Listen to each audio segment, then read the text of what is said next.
माननीय सदस्यहरू, सम्माननीय सभामुखज्यू, सम्माननीय अध्यक्षज्यू,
मान्य सदस्यहरू, सङ्घीय संसदको दुवै सदनको संयुक्त बैठकको कारबाही प्रारम्भ हुन्छ।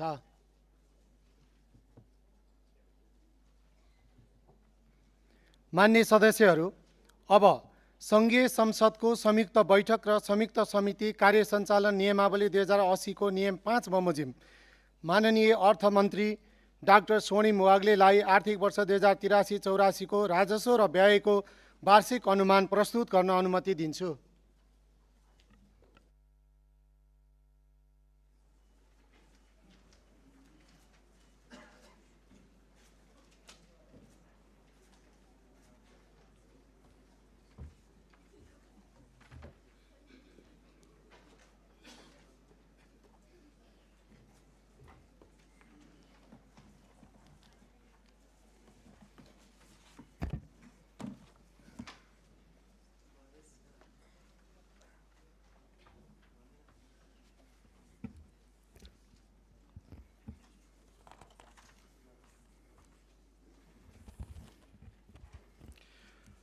प्रतिनिधि सभाका सम्माननीय सभामुख महोदय, राष्ट्रिय सभाका सम्माननीय अध्यक्ष महोदय, आधुनिक नेपालका प्रथम अर्थमन्त्री श्री सुवर्ण शमशेरबाट करिब 75 वर्ष अघि प्रारम्भ भएको मुलुकको आय र व्यय विवरण पेश गर्ने प्रणालीलाई निरन्तरता दिँदै यो सम्मानित सदनमा उभिँदा गौरवान्वित छु। जनताको जीवनस्तर बेहतर पार्ने तत्कालीन उद्देश्य आज पनि उत्तिकै सान्दर्भिक छ। यस अवसरमा नागरिक स्वतन्त्रता, लोकतान्त्रिक अधिकार, सामाजिक न्याय र समुन्नत नेपालका लागि भएका विभिन्न आन्दोलनहरूमा जीवन उत्सर्ग गर्नुहुने शहीदहरूप्रति हार्दिक श्रद्धाञ्जली अर्पण गर्नुका साथै आन्दोलनमा आहत नागरिकहरूप्रति समानुभूति व्यक्त गर्दछु। उत्तरदायी शासन, सदाचार र नागरिक सम्मानको पक्षमा उठेको परिवर्तनकामी युवा शक्तिको जागरणबाट स्थापित नयाँ राजनीतिक जगमा प्राप्त विपुल जनादेशले वर्तमान सरकारलाई असाधारण जिम्मेवारी सुम्पिएको छ। अर्थमन्त्रीका रूपमा मैले यसलाई केवल संवैधानिक औपचारिकताको रूपमा मात्र होइन, राज्यको चरित्र, शासकीय संस्कार र अर्थतन्त्रको स्वरूप फेर्ने दायित्वका रूपमा ग्रहण गरेको छु। यो बजेट स्वदेश र विदेशमा रहे बसेका सम्पूर्ण नेपालीहरूले उत्पादनमुखी अर्थतन्त्र, अन्तर्राष्ट्रिय प्रतिष्ठा र प्रविधि मैत्री परिवर्तनबारे राख्ने गरेको जायज अपेक्षाको पत्यारिलो नीतिगत उपकरण बन्नेछ भन्ने विश्वास लिएको छु। नेपालको राजनीतिमा उमेरको पुस्तान्तरणसँगै राष्ट्रिय जीवनका सबै आयाममा रूपान्तरणको उत्कट प्रतीक्षा छ। अप्रतिगम्य परिवर्तनले ल्याएको यो अनुकूलतालाई आत्मसात गर्दै नीति, कानुन, संस्था, पद्धति, प्रक्रिया, नेतृत्व र नियतमा परिष्कारपूर्वक सुशासनका मानक स्थापित गर्न हामी कटिबद्ध छौँ। नीतिगत अन्योल, ढिलासुस्ती, संस्थागत कब्जा र राज्य स्रोतको दोहनको अन्त्य गर्दै परिणाम दिने शासन प्रणाली निर्माण गर्नु आजको आवश्यकता हो। वर्तमान संविधानले सामाजिक तथा सांस्कृतिक बहिष्करणको चक्र तोड्ने महत्त्वपूर्ण आधार तयार गरेको भए पनि आर्थिक अवसरहरूमा समान पहुँचका लागि अझ गहिरो संरचनात्मक सुधार आवश्यक छ। सूचना तथा सञ्चार एवं कृत्रिम बुद्धिमत्ता, वित्त, व्यापार र लगानीको विशिष्टीकृत विविधीकरण र त्यसको निसीम विस्तार, संसारभर फैलिएको नेपाली समुदायको सामूहिक सामर्थ्य र प्रविधिकरणको आक्रामक उपयोगले जन्माएका चुनौती र अवसरहरूलाई पर्गेल्ने समय आएको छ। समन्यायिक आर्थिक वृद्धिको सूचक्र निर्माण गर्ने जिम्मेवारी हाम्रै काँधमा छ।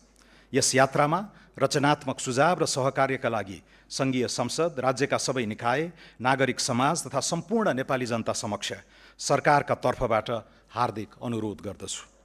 मुलुकको विद्यमान आर्थिक अवस्थाका परिसूचकहरू, प्रगतिका अवरोध तथा तिनको समाधानका सम्भावित मार्गहरूबारे वर्तमान आर्थिक स्थितिपत्र 2083 सार्वजनिक गरिसकेको छु। आगामी आर्थिक वर्षको नीति तथा कार्यक्रम र विनियोजन विधेयकका सिद्धान्त तथा प्राथमिकताबाट सरकारको सारभूत नीतिगत दिशाबारे प्रकाश पारिसकिएको छ। त्यसै गरी विस्तृत तथ्याङ्कीय चित्रणको दस्तावेज आर्थिक सर्वेक्षण 2082-83 संसदमा पेश भइसकेको छ। मुलुक अहिले बृहत आर्थिक सुधारको निर्णायक मोडमा उभिएको छ। राजनीतिक अस्थिरताको दुष्चक्र समाप्त भएको छ। अधिकांश समष्टिगत आर्थिक परिसूचक सुधारोन्मुख छन्। सुदृढ विदेशी विनिमय सञ्चितिसहित वित्तीय प्रणालीमा पर्याप्त तरलता छ। स्वच्छ ऊर्जा उत्पादन र नयाँ प्रविधिमा विशाल सम्भावना छन् भने युवा जनसाङ्ख्यिक शक्ति ठूलो पुँजीका रूपमा उपस्थित छ। यद्यपि अन्तर्राष्ट्रिय आपूर्ति श्रृङ्खलाको अस्थिरता, आन्तरिक बजारको शिथिलता, उत्पादनशील क्षेत्रमा न्यून लगानी तथा सार्वजनिक संस्थाप्रतिको अविश्वास चुनौतीका रूपमा रहेका छन्। यस बजेटको ध्येय यी चुनौतीलाई अवसरमा रूपान्तरण गर्दै राज्यको सेवा प्रदान क्षमता, निजी क्षेत्रको आत्मविश्वास र नागरिकको भरोसालाई एकैसाथ उकास्नु छ। सम्माननीय सभामुख महोदय, सम्माननीय अध्यक्ष महोदय, सुरुमा म आर्थिक वर्ष 2083-84 को बजेट मार्फत बसाल्न खोजिएको थिति र सर्वाङ्गीण विकासको जगसँग सम्बन्धित केही उल्लेख्य सुधारहरूको घोषणा गर्दछु। उद्यम व्यवसायलाई राहत र मध्यम वर्गको विस्तार गरी समग्र अर्थतन्त्रलाई गतिशील बनाउन करका दरमा बृहत पुनरावलोकन गरेको छु। करको बोझ घटाउन आयकरको छुटको सीमा दोब्बर गरी व्यक्तिका लागि 10 लाख रुपैयाँ पुर्याएको छु।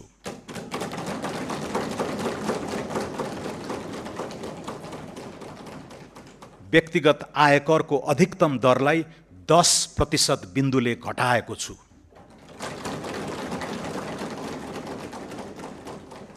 औद्योगिक कच्चा पदार्थको भन्सार महसुल तयारी मालवस्तुभन्दा कम्तीमा एक तह न्यून हुने गरी 273 प्रकारका कच्चा पदार्थमा भन्सार दर घटाएको छु।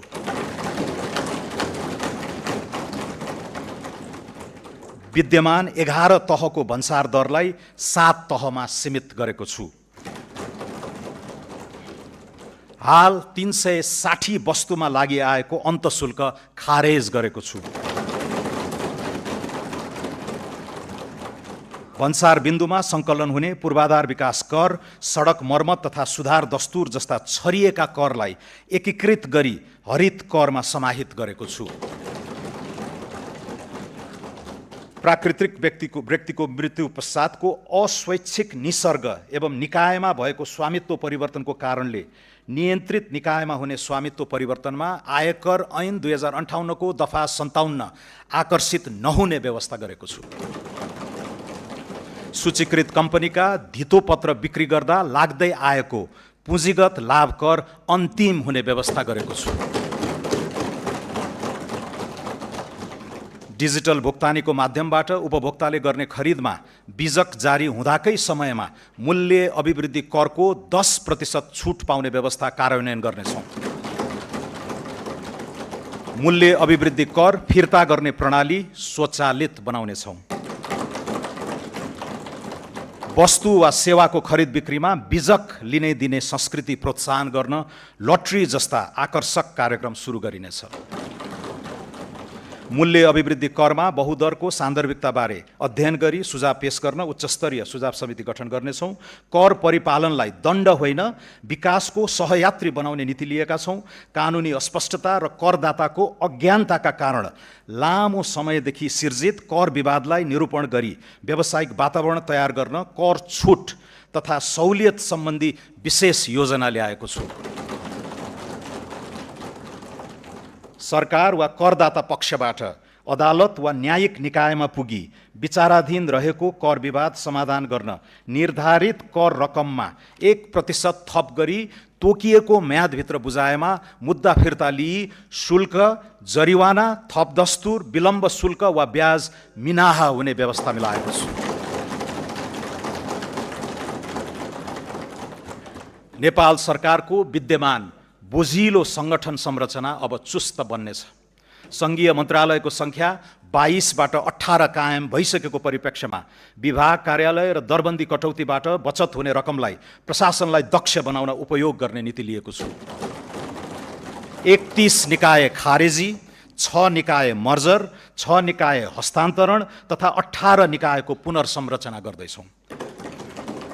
कर्मचारी तन्त्रलाई मर्यादित जीवनयापन गर्न सक्षम उच्चस्तरीय कार्य सम्पादन कुशल र जवाफदेही बनाउने उद्देश्यले निजामती, जङ्गी, प्रहरी र शिक्षकको सेवा सुविधा सम्मानजनक रूपले निरन्तर वृद्धि हुने प्रबन्ध मिलाएका छौँ।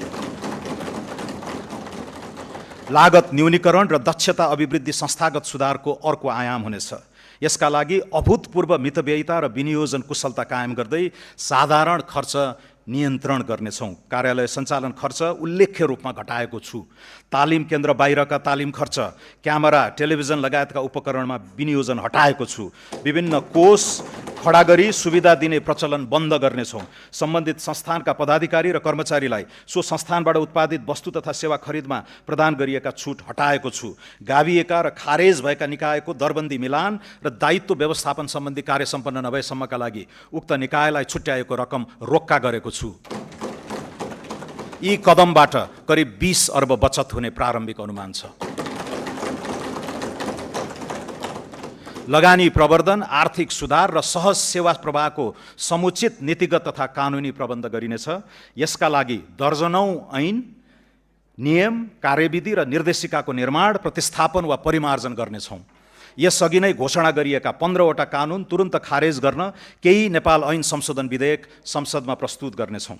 कम्पनी कानुनमा संशोधन गरी स्वार्थको द्वन्द्व र विवरण खुलासा लगायतका विषयमा स्पष्टता कायम गर्दै कम्पनी खारेजी प्रक्रियालाई सहज बनाउनेछौँ। थप मुलुकसँग विदेशी लगानी संरक्षण र दोहोरो कर मुक्ति सम्झौता गर्नेछौँ। दामासाही सम्बन्धी ऐन 2063 मा संशोधन गरी उपभोक्ता, लघु, साना तथा मझौला उद्योगका समेत वित्तीय समस्या समाधान गर्नेछौँ। लगानी प्रवर्धनका लागि सीमित दायित्वको साझेदारी कानुन तर्जुमा गर्नेछौँ, जसबाट एन्जल इन्भेस्टमेन्टलाई भेन्चर क्यापिटल तथा प्राइभेट इक्विटी फन्डमा लगानी गर्न प्रोत्साहन हुनेछ। नेपाली नागरिकले विदेशमा लगानी गर्न पाउने व्यवस्थालाई सहज बनाउनेछौँ। औद्योगिक व्यवसाय ऐन संशोधन गरी उद्योगको क्षमता वृद्धि, स्वामित्व परिवर्तन, पुँजी वृद्धि लगायतका विषयमा उद्योग विभागलाई जानकारी मात्र गराए पुग्ने व्यवस्था गर्नेछौँ। विदेशी लगानी तथा प्रविधि हस्तान्तरण ऐनमा संशोधन गरी लगानी फिर्ताका लागि नेपाल राष्ट्र बैङ्कको पूर्व स्वीकृति लिनु नपर्ने र जानकारी दिए पुग्ने व्यवस्था गर्नेछौँ। वैदेशिक लगानीको दायराभित्र कन्भर्टेबल उपकरणहरू, परियोजना आबद्ध फन्डिङ लगायत अन्य हाइब्रिड उपकरणलाई समेट्नेछौँ। वैदेशिक लगानीको स्वचालित स्वीकृति प्रक्रियामा पूर्व स्वीकृतिको व्यवस्था हटाउनेछौँ। विदेशमा सेवा शुल्क, भुक्तानी, रोयल्टी र प्रविधि बापतको रकम पठाउने प्रक्रिया सरल बनाउनेछौँ। उधारो असुली सम्बन्धी कानुन व्यवस्था गर्नेछौँ।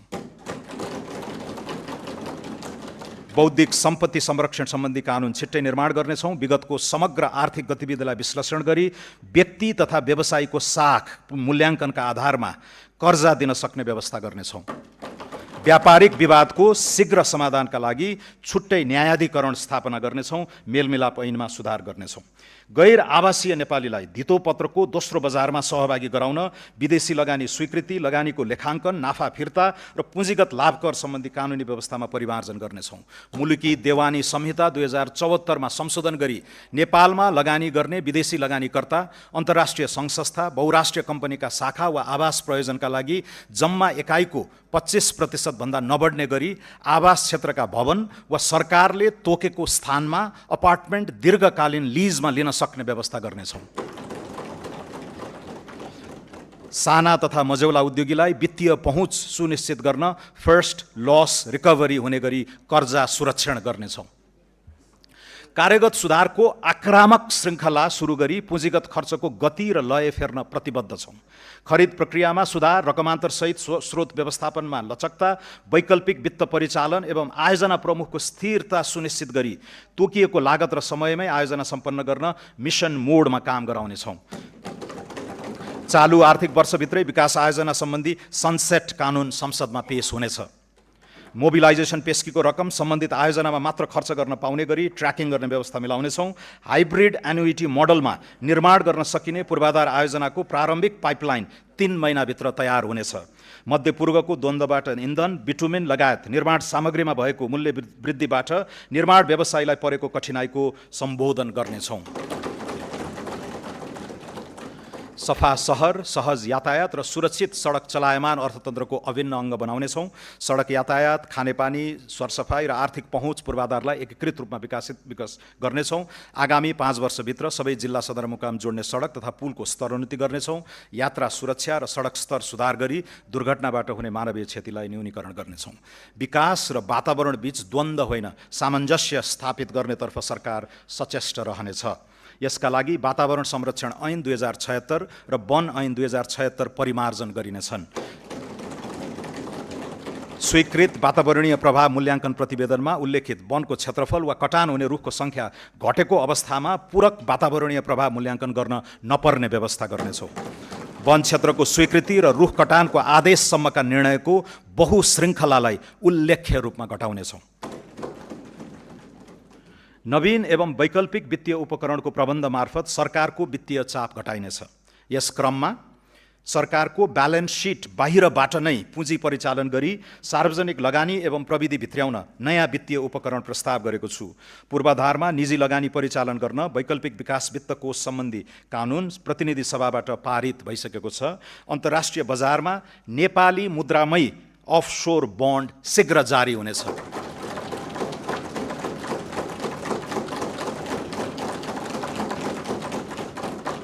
स्वच्छ ऊर्जा बन्ड र डायस्पोरा बन्ड जारी गर्ने र उपलब्ध जलवायु कोषको अधिकतम उपयोग गर्ने नीति लिएको छु।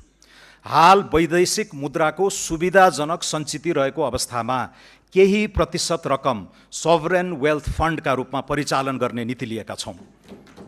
कम्तीमा 3 महिनाको इन्धन भण्डारण, एआई फ्याक्ट्री लगायतका रणनीतिक महत्त्वका आयोजनामा लगानी गर्न मातृभूमि कोष स्थापना गर्नेछौँ। विदेशी ऋण वा लगानीमा आयोजनामा हुने विनिमय जोखिम न्यून गर्न आगामी आर्थिक वर्षदेखि उपयुक्त प्रिमियममा हेजिङ सेवा दिने व्यवस्था मिलाएको छु। पहिलो र दोस्रो सार्वभौम क्रेडिट रेटिङबाट प्राप्त नतिजामा सुधार हुने गरी अनुकूल आर्थिक वातावरण सिर्जना गर्नेछौँ। नेपाललाई सम्पत्ति शुद्धिकरण सम्बन्धी ग्रे लिस्टबाट यथाशक्य छिटो हटाउनेछौँ। सार्वजनिक संस्थानलाई बलियो बनाउन केहीमा पुँजी वृद्धि र अन्यमा सरकारी सेयर विनिवेश गर्ने प्रबन्ध गरेको छु। राष्ट्रिय वाणिज्य बैङ्कमा नेपाल सरकारको पुँजी वृद्धि गर्ने प्रस्ताव गरेको छु। नेपाल वायु सेवा निगमलाई कम्पनीमा रूपान्तरण गरी व्यवस्थापन सुधार तथा रणनीतिक साझेदारीको उपयुक्त विधि पहिचान गर्नेछौँ। राष्ट्रिय जीवन बीमा कम्पनी र विशाल बजार कम्पनीको सेयर सर्वसाधारणमा निष्कासन गर्नेछौँ। जलविद्युत लगानी तथा विकास कम्पनी लिमिटेडलाई उद्देश्य मिल्ने वित्तीय संस्थासँग गाभी पूर्वाधार क्षेत्रको विशिष्टीकृत निकाय बनाउनेछौँ। गोरखकाली रबर उद्योग लगायत 7वटा सार्वजनिक संस्थानको सम्पत्ति तथा दायित्व मूल्याङ्कन DDA गरी निजी सार्वजनिक साझेदारी मोडलमा लगानी व्यवस्थापनको काम आगामी वर्षभित्रै सम्पन्न गर्नेछौँ। सूचना प्रविधि पूर्वाधारको विस्तारमा सरकारको अर्जुन दृष्टि रहनेछ। नेपाल टेलिकममा सङ्घीय सरकारको 66% सेयर कायम राखी बाँकी सेयर पुस मसान्तभित्र जनस्तरमा बिक्री गर्ने र प्राप्त रकम नेपाललाई टेक हब बनाउन उपयोग गर्नेछौँ। सूचना प्रविधि सेवा क्षेत्र विस्तारका लागि विदेशमा लगानी खुला गर्ने प्रबन्ध गरेको छु। नेपालमा बसेर विदेशी रोजगारदाताका लागि काम गर्न पाउने तथा रिमोट वर्कलाई आकर्षित गर्न स्पष्ट कानुनी प्रबन्ध मिलाउनेछौँ। सरकारी निकायमा प्रयोग हुने सूचना प्रविधि सफ्टवेयरको खरिद एकै निकायबाट गर्ने व्यवस्था मिलाउनेछौँ। डिजिटल सार्वजनिक पूर्वाधार विकासमा लगानी वृद्धि गर्नेछौँ। नेपाल राष्ट्र बैङ्कको सुपरिवेक्षणमा फिनटेक मार्केट प्लेस स्थापना गर्नेछौँ। नागरिक एपमा दर्जनौं सरकारी सेवाहरू आबद्ध हुनेछन्। नेपाललाई AI आर्टिफिसियल इन्टेलिजेन्सको युगमा आत्मविश्वासका साथ प्रवेश गराउन विशेष पहल सुरु गरेका छौँ। काठमाडौँको शिवचाटारमा देशकै पहिलो सार्वभौम AI कम्प्युट केन्द्र स्थापना गर्नेछौँ। हजारौं AI प्रोसेसिङ युनिट खरिद गरी AI उद्यमी र स्टार्टअपलाई सहुलियतपूर्ण कम्प्युट क्षमता उपलब्ध गराउनेछौँ। स्वच्छ जलविद्युत ऊर्जालाई उच्च मूल्यको AI कम्प्युट सेवामा रूपान्तरण गर्ने प्रस्ताव गरेको छु। नेपालको विद्यमान अपार ऊर्जा शक्तिलाई कृत्रिम बुद्धिमत्ताको विकासमा प्रयोग गरी सिपयुक्त रोजगारी, डिजिटल निर्यात र AI मा आधारित आर्थिक रूपान्तरणको जग निर्माण हुने विश्वास गरेको छु। आगामी आर्थिक वर्ष AI को क्षेत्रमा अन्तर्राष्ट्रिय ख्याति बनाइरहेका कम्तीमा 15 जना नेपाली शोधकर्तालाई प्रतिष्ठित फेलोशिप प्रदान गरी नेपाल फर्केर योगदान गर्न आमन्त्रित गर्नेछु।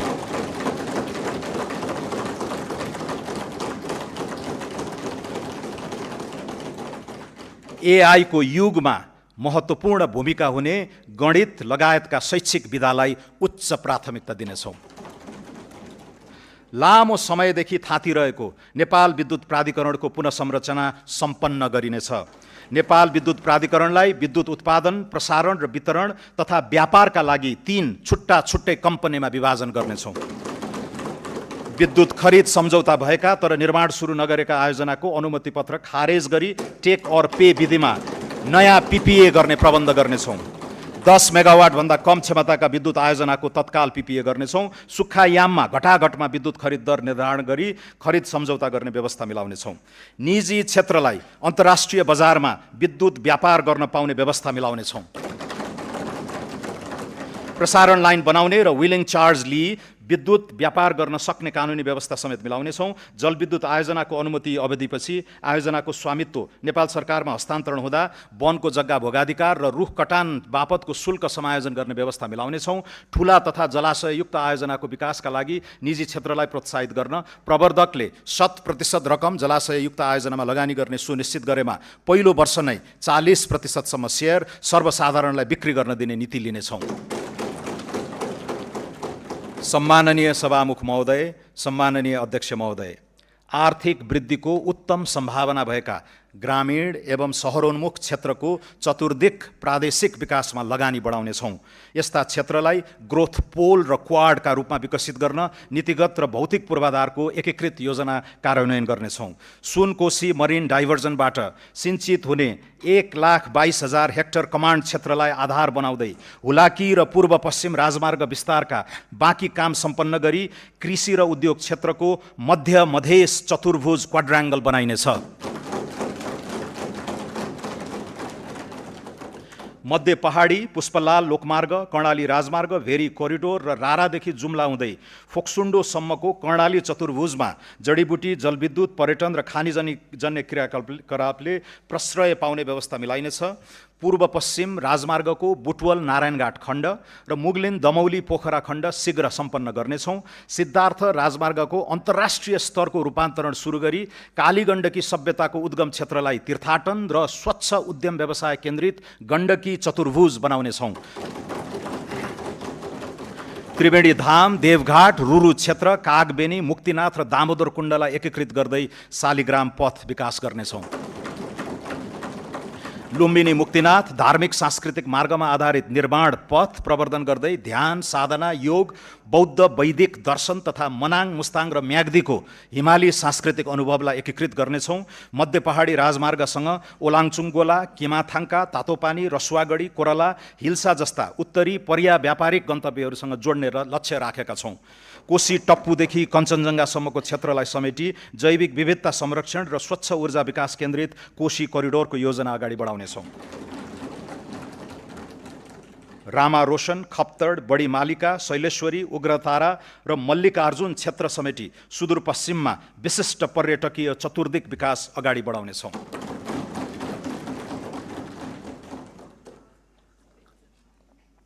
भिजन काठमाडौँ 2040 को दीर्घकालीन योजना कार्यान्वयन सुरु गर्नेछौँ। काठमाडौँ उपत्यकाको समग्र शहरी सेवा व्यवस्थापनका लागि अन्डरपास, फ्लाइओभर, इन्टरसेक्सन सुधार, नदी कोरिडोरको पूर्वाधार, पार्क निर्माण, फोहोर मैला व्यवस्थापन, युटिलिटी डक्ट, विद्युतीय तार भूमिगत गर्ने सहितको एकीकृत पूर्वाधार बनाउनेछौँ। प्रदेश र स्थानीय तहसँगको सहकार्यमा वित्तीय प्रोत्साहन सहित खुला क्षेत्रको संरक्षण र विस्तारका लागि विशेष पहल गर्नेछौँ। काठमाडौँ उपत्यकामा विद्युतीय सार्वजनिक बस सञ्चालन, चार्जिङ स्टेसन, ट्र्याकिङ प्रणाली, स्मार्ट बस पार्क, सुदृढ संस्थागत व्यवस्था सहितको स्मार्ट अर्बन मोबिलिटी कार्यक्रम छिट्टै सुरु हुनेछ। पोखरा उपत्यकामा पनि सार्वजनिक बसलाई विद्युतीय बसले प्रतिस्थापन गर्न ई मोबिलिटी सेवा सुरुवात गर्नेछौँ। भिजिट नेपाल वर्ष 2085 र नेपाल आरोग्य वर्ष 2027 सफल बनाउन सघन तयारी गर्नेछौँ। उच्च मूल्यका पर्यटक लक्षित रिजोर्ट र होटल निर्माण र सञ्चालनलाई भौतिक एवं वित्तीय प्रोत्साहन दिने व्यवस्था गरेको छु। पर्यटन गतिविधिहरूलाई आरोग्य पर्यटनको मूल विषयवस्तुमा ब्रान्डिङ गरी पर्यटकका स्रोत मुलुकहरूमा विविधीकरण गरिनेछ। नेपाललाई युरोपियन युनियनको एयर सेफ्टी लिस्टबाट बाहिर निकाल्न आगामी पुसभित्र नागरिक उड्डयन प्राधिकरणको पुनः संरचना गरी नियामक र सञ्चालकको पृथक भूमिका स्थापित गर्नेछौँ।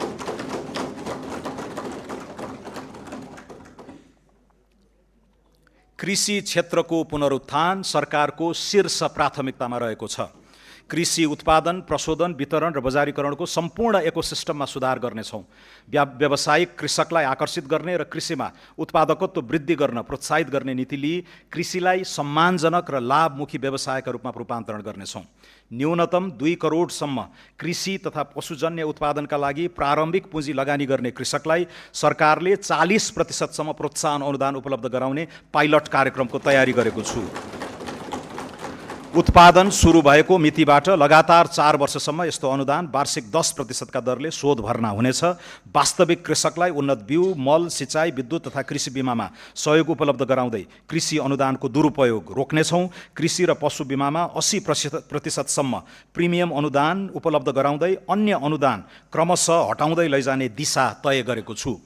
ठुला र निर्माणाधीन सिँचाइ आयोजनाहरू यसै आर्थिक वर्षभित्र सम्पन्न हुने गरी स्रोत व्यवस्था गरेको छु। देशभर साना तथा मझौला सिँचाइ आयोजना विस्तार गर्न नेपाल सरकारको लगानीमा च्यालेन्ज फन्ड स्थापना गरी स्थानीय तहलाई प्रतिस्पर्धा गराउने व्यवस्था मिलाउनेछौँ।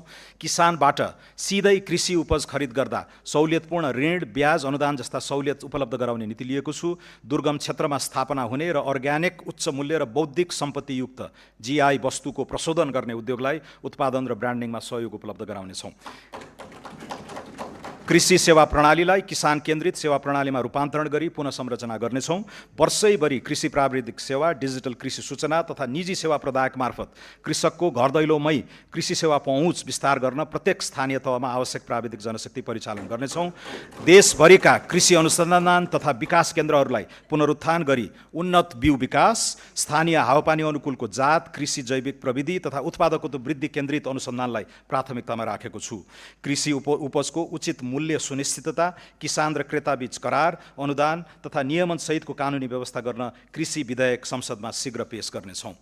वन तथा प्राकृतिक स्रोतलाई संरक्षणको सीमित दायराबाट बाहिर निकाली हरित औद्योगिकरण, रोजगारी सिर्जना र आयात प्रतिस्थापनको आधार बनाउनेछौँ।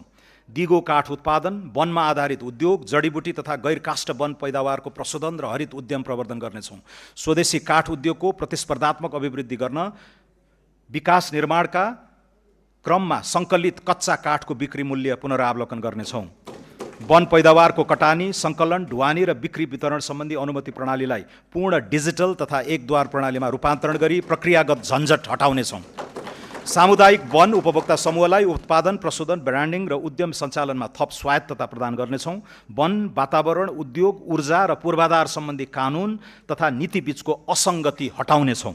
वन क्षेत्रको कार्बन स्टक, इकोसिस्टम सेवा तथा प्राकृतिक पुँजीको आर्थिक मूल्याङ्कन गरी बजेट तथा योजना प्रणालीमा समावेश गर्नेछौँ। लगानी एक्सप्रेसको अवधारणा कार्यान्वयन गर्न आगामी 3 महिनाभित्र स्वचालित रुट प्रणाली लागू गर्नेछौँ। कम्पनी र उद्योग दर्ता, वित्तीय सेवा, कर प्रणालीमा सहभागिता, भिसा आवेदनसम्मका सबै सेवा आबद्ध गरी सूचना प्राप्ति, अनुपालना प्रतिवेदन र जोखिममा आधारित परीक्षण हुने व्यवस्था गर्नेछौँ। लगानी बोर्डबाट स्वीकृत भएका परियोजनामा पुनः अन्य निकायबाट स्वीकृति लिनु नपर्ने कानुनी व्यवस्था गर्नेछौँ। स्वीकृत परियोजनाको लगानी सम्बद्ध अध्ययन अनुसन्धानका लागि लगानी भिसा उपलब्ध गराउनेछौँ। सेयर हस्तान्तरण, कर चुक्ता, सम्पत्ति मूल्याङ्कन, ऋण भुक्तानी, लाभांश वितरण र लिक्विडेसन प्रक्रियालाई सरल बनाई लगानी र मुनाफा फिर्ता सहज बनाउनेछौँ। उद्योग र औद्योगिक नवप्रवर्तनमा सरकार दत्तचित्त रहनेछ। गुणस्तरीय औद्योगिक पूर्वाधार विस्तार गर्ने नीति अनुरूप मोतीपुर र मयूर धाप जस्ता औद्योगिक क्षेत्र निजी क्षेत्रले निर्माण र सञ्चालन गर्नेछन्। 5 खाल विशेष आर्थिक क्षेत्रमा महिला उद्यमीलाई प्राथमिकता दिनेछौँ।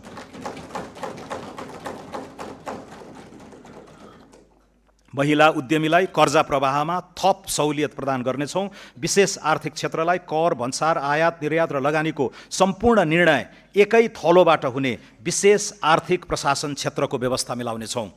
उत्पादनमूलक उद्योगको प्रतिस्पर्धात्मक क्षमता अभिवृद्धि गर्न विद्युतको डिमान्ड शुल्क पुनरावलोकन गर्दै विद्युत महसुलमा छुट दिने व्यवस्था गर्नेछौँ। उद्योगीहरूले औद्योगिक क्षेत्र, विशेष आर्थिक क्षेत्र तथा लिजमा उपलब्ध गराइने जग्गामा निर्मित संरचनालाई बैंकिङ प्रयोजनका लागि धितो राख्न सक्नेछन्। पुँजी अभावका कारण पूर्ण क्षमतामा सञ्चालन हुन नसकेका उद्योग तथा व्यवसायलाई व्यावसायिक पुनरुत्थान कर्जा उपलब्ध गराई क्षमता विस्तार र वृद्धिमा प्रोत्साहित गर्नेछौँ। नव उद्यम, स्टार्टअप, नवप्रवर्तन र उद्यमशीलतालाई आर्थिक रूपान्तरणको दह्रो आधार बनाउनेछौँ। नव उद्यमलाई पहिचान, सिप बजार र वित्तीय पहुँचसँग अनुकूलित गर्दै नाफा आबद्ध कर सहुलियत, सार्वजनिक खरिदमा प्राथमिक पहुँच, डिजिटल दर्ता तथा नियामकीय सहजीकरण मार्फत नव उद्यम सञ्चालन प्रणालीलाई सुदृढ बनाउनेछौँ। नव उद्यम वित्त पोषणलाई केवल ऋणमा आधारित मोडेलमा सीमित नराखी प्रारम्भिक चरणमा अनुदान, सम्भाव्यता प्रमाणित उद्यमका लागि सहुलियतपूर्ण कर्जा तथा विस्तार चरणमा वृद्धि पुँजीको व्यवस्था गरिनुको साथै निजी क्षेत्र र गैर आवासीय नेपालीको सहलगानी प्रोत्साहित गर्नेछौँ। विज्ञान, प्रविधि, अनुसन्धान र नवप्रवर्तनका लागि पुँजीगत खर्चको न्यूनतम 1% रकम विनियोजन गरेको छु। व्यक्तिगत क्रेडिट स्कोरिङ प्रणाली लागू गर्दै पियर टु पियर P2P लेनदेनलाई नियमनसहित सञ्चालन गर्नेछौँ। कृषि, उद्योग, पर्यटन र जलविद्युत क्षेत्रमा दीर्घकालीन स्थिर ब्याजदरमा कर्जा प्रवाह गर्न नीतिगत व्यवस्था गर्नेछौँ। बैंकिङ क्षेत्रमा बढ्दो खराब कर्जा तथा गैर बैंकिङ सम्पत्तिको प्रभावकारी व्यवस्थापन गर्न विशेष कानुनी अधिकारसहित राष्ट्रिय सम्पत्ति व्यवस्थापन कम्पनी पुस मसान्तसम्म स्थापना गर्नेछौँ। समग्र शैक्षिक इकोसिस्टममा प्रणालीगत पुनर्संरचना गर्नेछौँ। राष्ट्रिय विद्यालय नक्साङ्कन र पूर्वाधार अडिट, शिक्षक क्षमता परीक्षण, AI तथा एडटेक तत्परता मूल्याङ्कन समेतका आधारमा नवप्रवर्तन तथा सिप केन्द्रित शिक्षा विस्तार गर्न विद्यालय शिक्षामा लगानी बढाउनेछौँ। शिक्षा प्रणालीलाई विद्यालय केन्द्रित प्रणालीमा रूपान्तरण गर्दै शैक्षिक गुणस्तर अभिवृद्धि र पूर्वाधार निर्माणमा अभिभावकीय सहयोग स्वीकार गर्ने नीति लिएका छौँ। विद्यालय व्यवस्थापन समितिलाई गुणस्तरीय शिक्षा सुनिश्चितताको माध्यम बनाउनेछौँ। सम्पूर्ण शैक्षिक संस्थामा सफा शौचालय अभियान सञ्चालन गर्नेछौँ।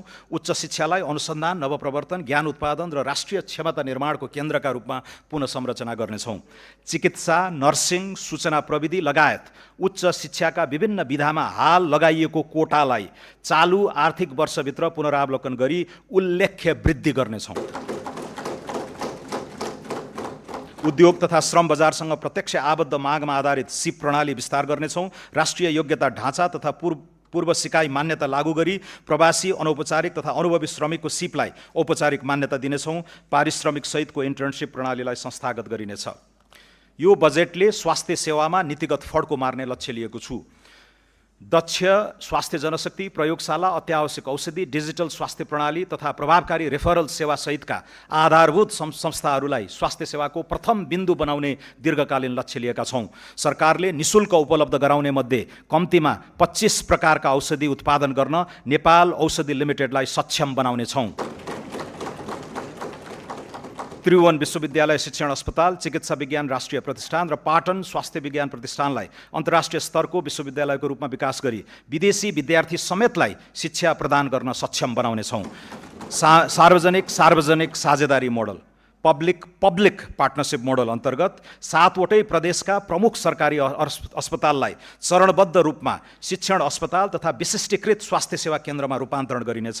कर्मचारी सञ्चय कोष, नागरिक लगानी कोष र सामाजिक सुरक्षा कोषमा रहेको लगानी योग्य स्रोतलाई स्वास्थ्य पूर्वाधार, मेडिकल शिक्षा र विशिष्टीकृत सेवा विस्तारमा परिचालन गर्नेछौँ। स्वास्थ्य बीमा कार्यक्रमको व्यापक पुनर्संरचना गर्नेछौँ। छरिएर रहेका सामाजिक स्वास्थ्य सुरक्षा कार्यक्रम र स्वास्थ्य सम्बन्धी दायित्वलाई एकीकृत गर्दै एकल भुक्तानी विधि अपनाउनेछौँ। स्वास्थ्य बीमाको सर्वव्यापीकरणबाट आगामी 3 वर्षमा 90% नेपाली स्वास्थ्य बीमाको दायरामा आउने र व्यक्तिगत उपचार खर्चमा उल्लेख्य कटौती हुने अपेक्षा राखेका छौँ। राष्ट्रिय ट्रमा नीति तर्जुमा गरी सडक दुर्घटना र आकस्मिक ट्रमाबाट हुने जनधनको क्षति न्यूनीकरण गर्नेछौँ। आगामी 5 वर्षभित्र स्मार्ट वितरण प्रणालीबाट 24 घण्टा स्वच्छ पिउने पानी सुनिश्चित गर्नेछौँ। आगामी 3 वर्षभित्र 65% र 5 वर्षभित्र 100% नागरिकलाई सुरक्षित र स्वच्छ खानेपानी सेवा उपलब्ध गराउनेछौँ। खानेपानी आपूर्तिको गुणस्तर, शुल्क संरचना तथा सेवा दायित्व सुनिश्चित गर्न नियमन प्रणाली सुदृढ पार्नेछौँ। काठमाडौँ उपत्यकामा दिगो खानेपानी सेवा सुनिश्चितताको लागि विद्यमान महसुल संरचनाको पुनरावलोकन गर्नेछौँ। काठमाडौँ उपत्यका खानेपानी व्यवस्थापन बोर्ड, काठमाडौँ उपत्यका खानेपानी लिमिटेड, आयोजना कार्यान्वयन निर्देशनालय र खानेपानी तथा सरसफाई सेवा महसुल निर्धारण आयोगलाई गाभी एउटै संरचना बनाउनेछौँ। सामाजिक सुरक्षा प्रणालीलाई थप न्यायोचित र लक्षित बनाउनेछौँ। आर्थिक रूपमा सक्षम नागरिकलाई सामाजिक सुरक्षा भत्ता स्वैच्छिक रूपमा त्याग्न सक्नेले छोडौँ, नसक्नेलाई जोडौँ भन्ने राष्ट्रिय अभियान सञ्चालन गर्नेछौँ।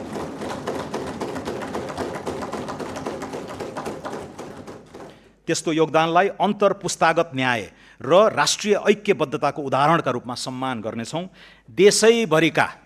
देशैभरिका दलित बालबालिकालाई उपलब्ध गराइएको बाल पोषण भत्तालाई दोब्बर गरी मासिक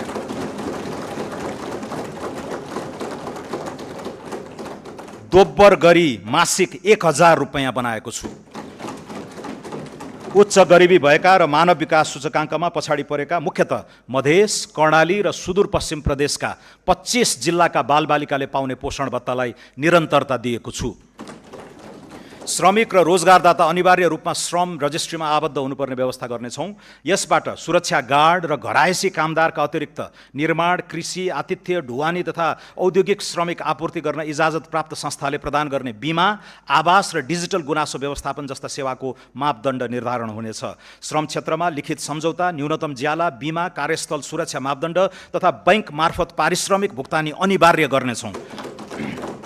कार्यस्थल दुर्घटनामा अनिवार्य क्षतिपूर्ति र बीमा दाबी प्रणाली थप प्रभावकारी बनाउनेछौँ। पुस मसान्तभित्र श्रम न्यायाधिकरण मार्फत श्रम विवादको शीघ्र समाधान गर्ने र सम्झौता उल्लङ्घन, ज्याला ठगी तथा श्रम शोषणलाई आर्थिक अपराध सरह कानुनी दायरामा ल्याउने प्रणाली विकास हुनेछ।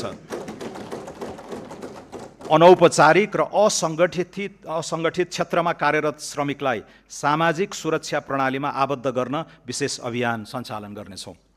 पुँजी बजारलाई मर्यादित र लगानी मैत्री बनाउन नियामकको क्षमता अभिवृद्धि, प्रविधि मैत्री कारोबार प्रणाली र लगानीकर्ता संरक्षण संयन्त्र सुदृढ गर्नेछौँ।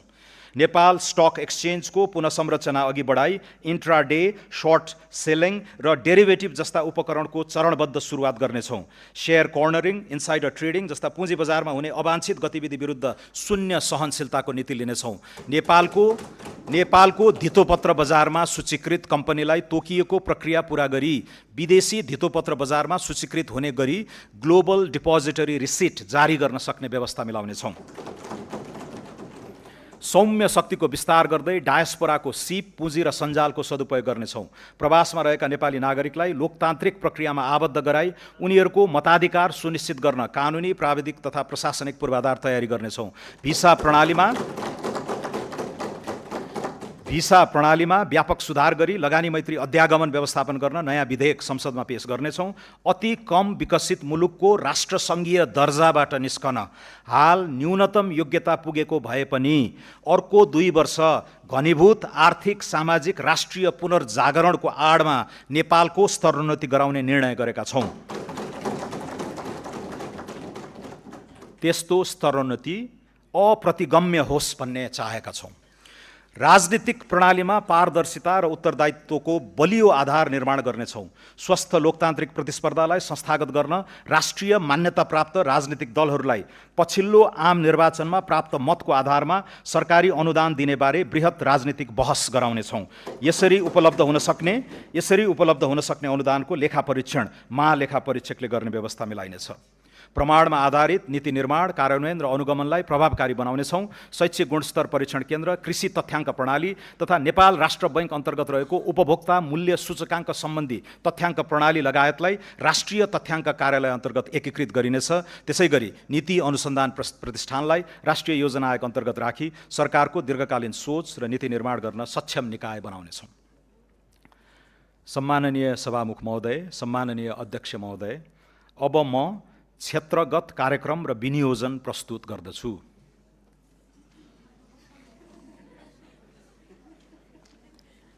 सडक।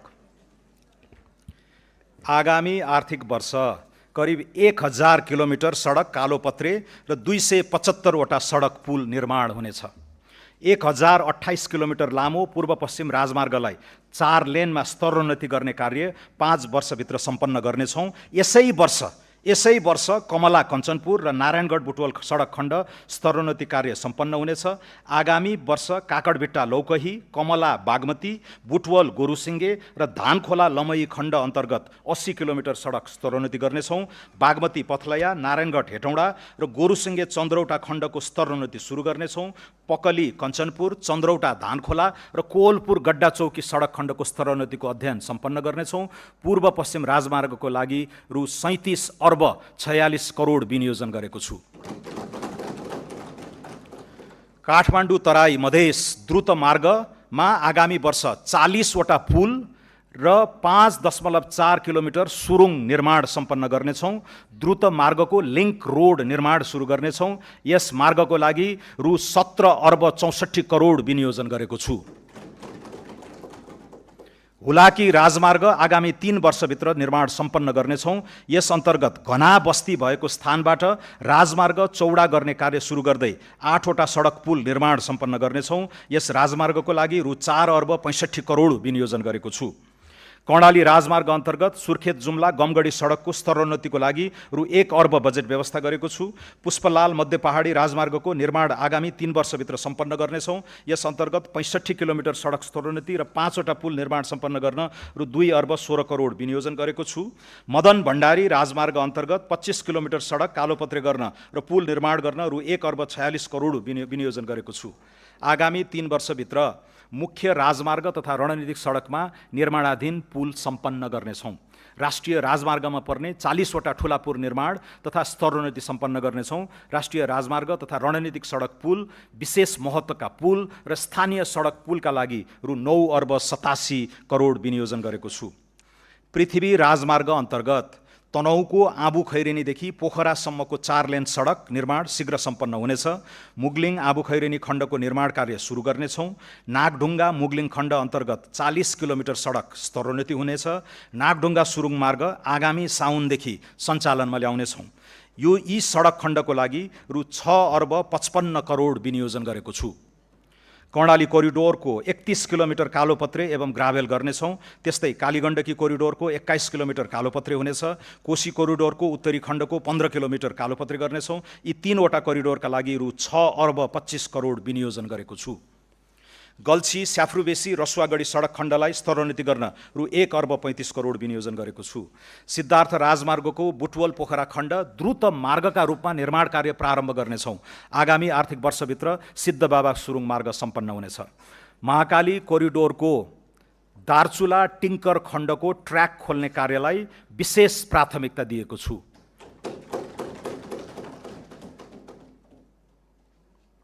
मेची अरुण तमोर भेरी सेती कोरिडोर र खुटिया दिपायल सडकको स्तरोन्नति कार्यलाई तीव्रता दिइनेछ।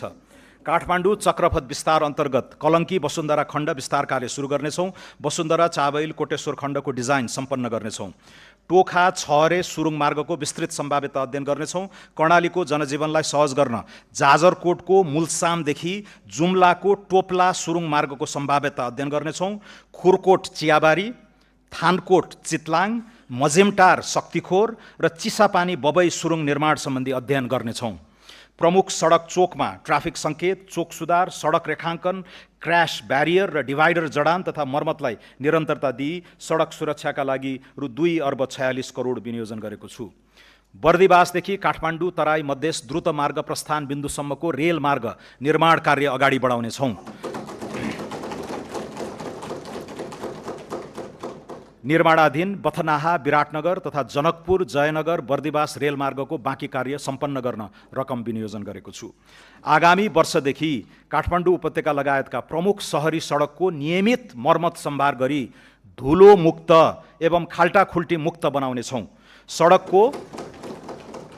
सडकको राष्ट्रव्यापी मर्मत सम्भार अभियानका रूपमा सञ्चालन गर्न रु 28 अर्ब 52 करोड विनियोजन गरेको छु। राजमार्गका उच्च जोखिमयुक्त स्थानमा जलवायु अनुकूलित संरचना निर्माण गर्नेछौँ। पहिरोका कारण राजमार्गमा हुने अवरोधलाई तत्काल हटाई सेवा सुचारू गर्न रु 3 अर्ब 17 करोड विनियोजन गरेको छु। महिलाहरूको सुरक्षित आवागमन सुनिश्चित गर्न सीसी क्यामेरा सहितको आधुनिक ब्लू बस सेवा सञ्चालन गर्न आवश्यक व्यवस्था मिलाउनेछौँ।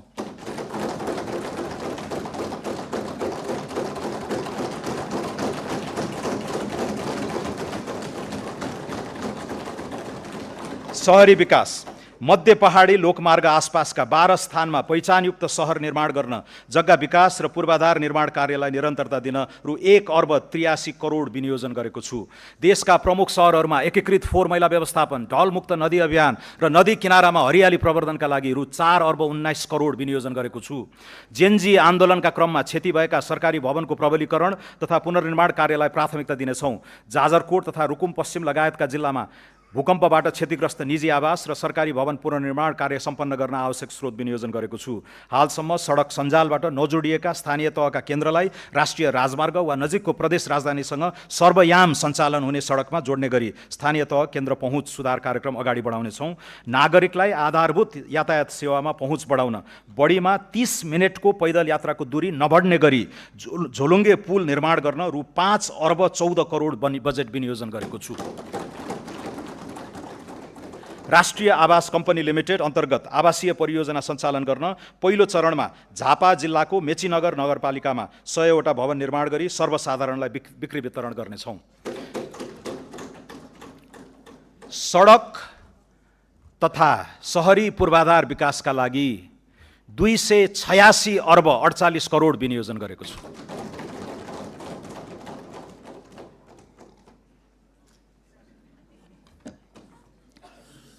सम्माननीय सभामुख महोदय, सम्माननीय अध्यक्ष महोदय, खानेपानी तराई मधेसमा सुक्खा याममा हुने खानेपानीको चरम अभावलाई दिगो रूपमा समाधान गर्न समुदाय स्तरमा डिप बोरिङ सहितको खानेपानी प्रणालीको विकास गर्नेछौँ।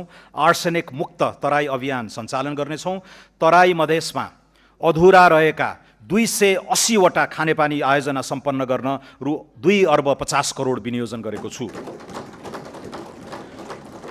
आगामी आर्थिक वर्ष याङ्री र लार्के खोलाबाट मेलम्चीमा पानी पथान्तरणका लागि अध्ययन सम्पन्न गर्नेछौँ। कीर्तिपुर, मध्यपुर थिमी, जोरपाटी, पेप्सिकोला, नागार्जुन र महालक्ष्मी लगायतका स्थानमा पाइप सञ्जाल विस्तारको कार्य थालनी गर्नेछौँ। यस आयोजनाका लागि रु 7 अर्ब 26 करोड विनियोजन गरेको छु। सहरी क्षेत्रमा बिजुली, ढल तथा खानेपानी व्यवस्थापन एकीकृत रूपमा गर्नेछौँ। दमक, धरान, इटहरी, वीरगञ्ज र हेटौँडा लगायत प्रमुख सहर खानेपानी र ढल निर्माण तथा प्रशोधन कार्यक्रम सञ्चालन गर्न रु 2 अर्ब 34 करोड विनियोजन गरेको छु। उन्नत फिल्ट्रेसन प्रविधिको प्रयोग तथा राष्ट्रव्यापी पानी परीक्षण प्रयोगशाला सञ्जाल स्थापना गरी पानीको नियमित परीक्षण र क्युआर कोडमा आधारित अनुगमन गर्नेछौँ। काठमाडौँ उपत्यकाको सल्लाघारी, कोडकु, धोबीघाट, गोकर्ण र हनुमान घाटमा दैनिक 7 करोड 27 लाख लिटरको फोहोर पानी प्रशोधन केन्द्रको निर्माण सम्पन्न गर्नेछौँ। यस कार्यका लागि रु 3 अर्ब 46 करोड विनियोजन गरेको छु। उपत्यका बाहिर खाँदबारी, बेलौरी, टाउन बजार, बारपाक र त्रिशुली बजारमा ढल प्रशोधन केन्द्र सञ्चालनमा ल्याउनेछौँ। खानेपानी तथा सरसफाइतर्फ रु 37 अर्ब 17 करोड विनियोजन गरेको छु। स्वच्छ ऊर्जा आगामी आर्थिक वर्ष जलविद्युत आयोजनाबाट 670 मेगावाट र सौर्य आयोजनाबाट 370 मेगावाट गरी 1040 मेगावाट राष्ट्रिय प्रसारण प्रणालीमा आबद्ध हुँदा कुल जडित क्षमता 5535 मेगावाट पुग्नेछ। 40 मेगावाट क्षमताको राहुघाट जलविद्युत आयोजनाको निर्माण यसै आर्थिक वर्षभित्र सम्पन्न गर्नेछौँ।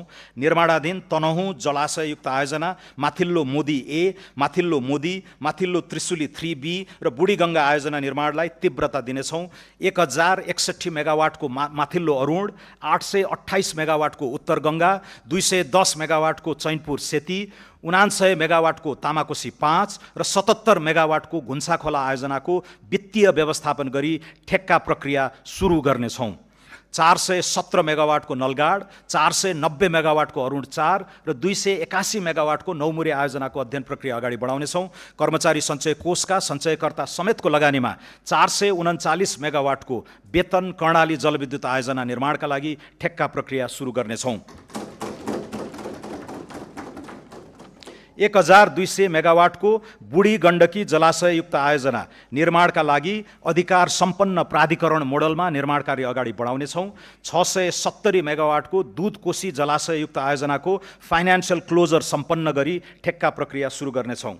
900 मेगावाटको अरुण तेस्रो, 669 मेगावाटको तल्लो अरुण लगायत लगानी बोर्ड मार्फत निर्माण कार्य अगाडि बढाइएका करिब 3000 मेगावाट क्षमताका आयोजना विकास गर्न सरकारले आवश्यक सहजीकरण गर्नेछ। निर्माणाधीन प्रसारण लाइन तथा सबस्टेसन निर्माण सम्पन्न गर्न रु 70 अर्ब विनियोजन गरेको छु। हेटौडा ढल्केबर इनोरुवा 400 केबी प्रसारण लाइन चालु आर्थिक वर्षभित्रै निर्माण सम्पन्न हुनेछ। 400 केबीका नयाँ खिम्ती 12 काठमाडौँ र हेटौडा रातमाटे लप्सीबेदी न्यू दमौली न्यू बुटवल प्रसारण लाइन निर्माण कार्यलाई तीव्रता दिनेछौँ। अन्तर्देशीयतर्फ बुटवल गोरखपुर र इनोरुवा पूर्णिया प्रसारण लाइन निर्माण कार्यलाई तीव्रता दिनेछौँ। ढल्केबर मुजफ्फरपुर सीतामढी, लम्की दोदोधरा बरेली, लमही लखनऊ, निजगढ मोतिहारी र चिलिमे हब केरुङ प्रसारण लाइनको अध्ययन सम्पन्न गरी निर्माण सुरु गर्नेछौँ। कर्णाली कोरिडोर राष्ट्रिय प्रसारण लाइन निर्माणलाई तीव्रता दिनेछौँ। राष्ट्रिय ग्रिड नपुगेका कर्णालीका स्थानीय तहमा विद्युतीकरणलाई तीव्रता दिनेछौँ।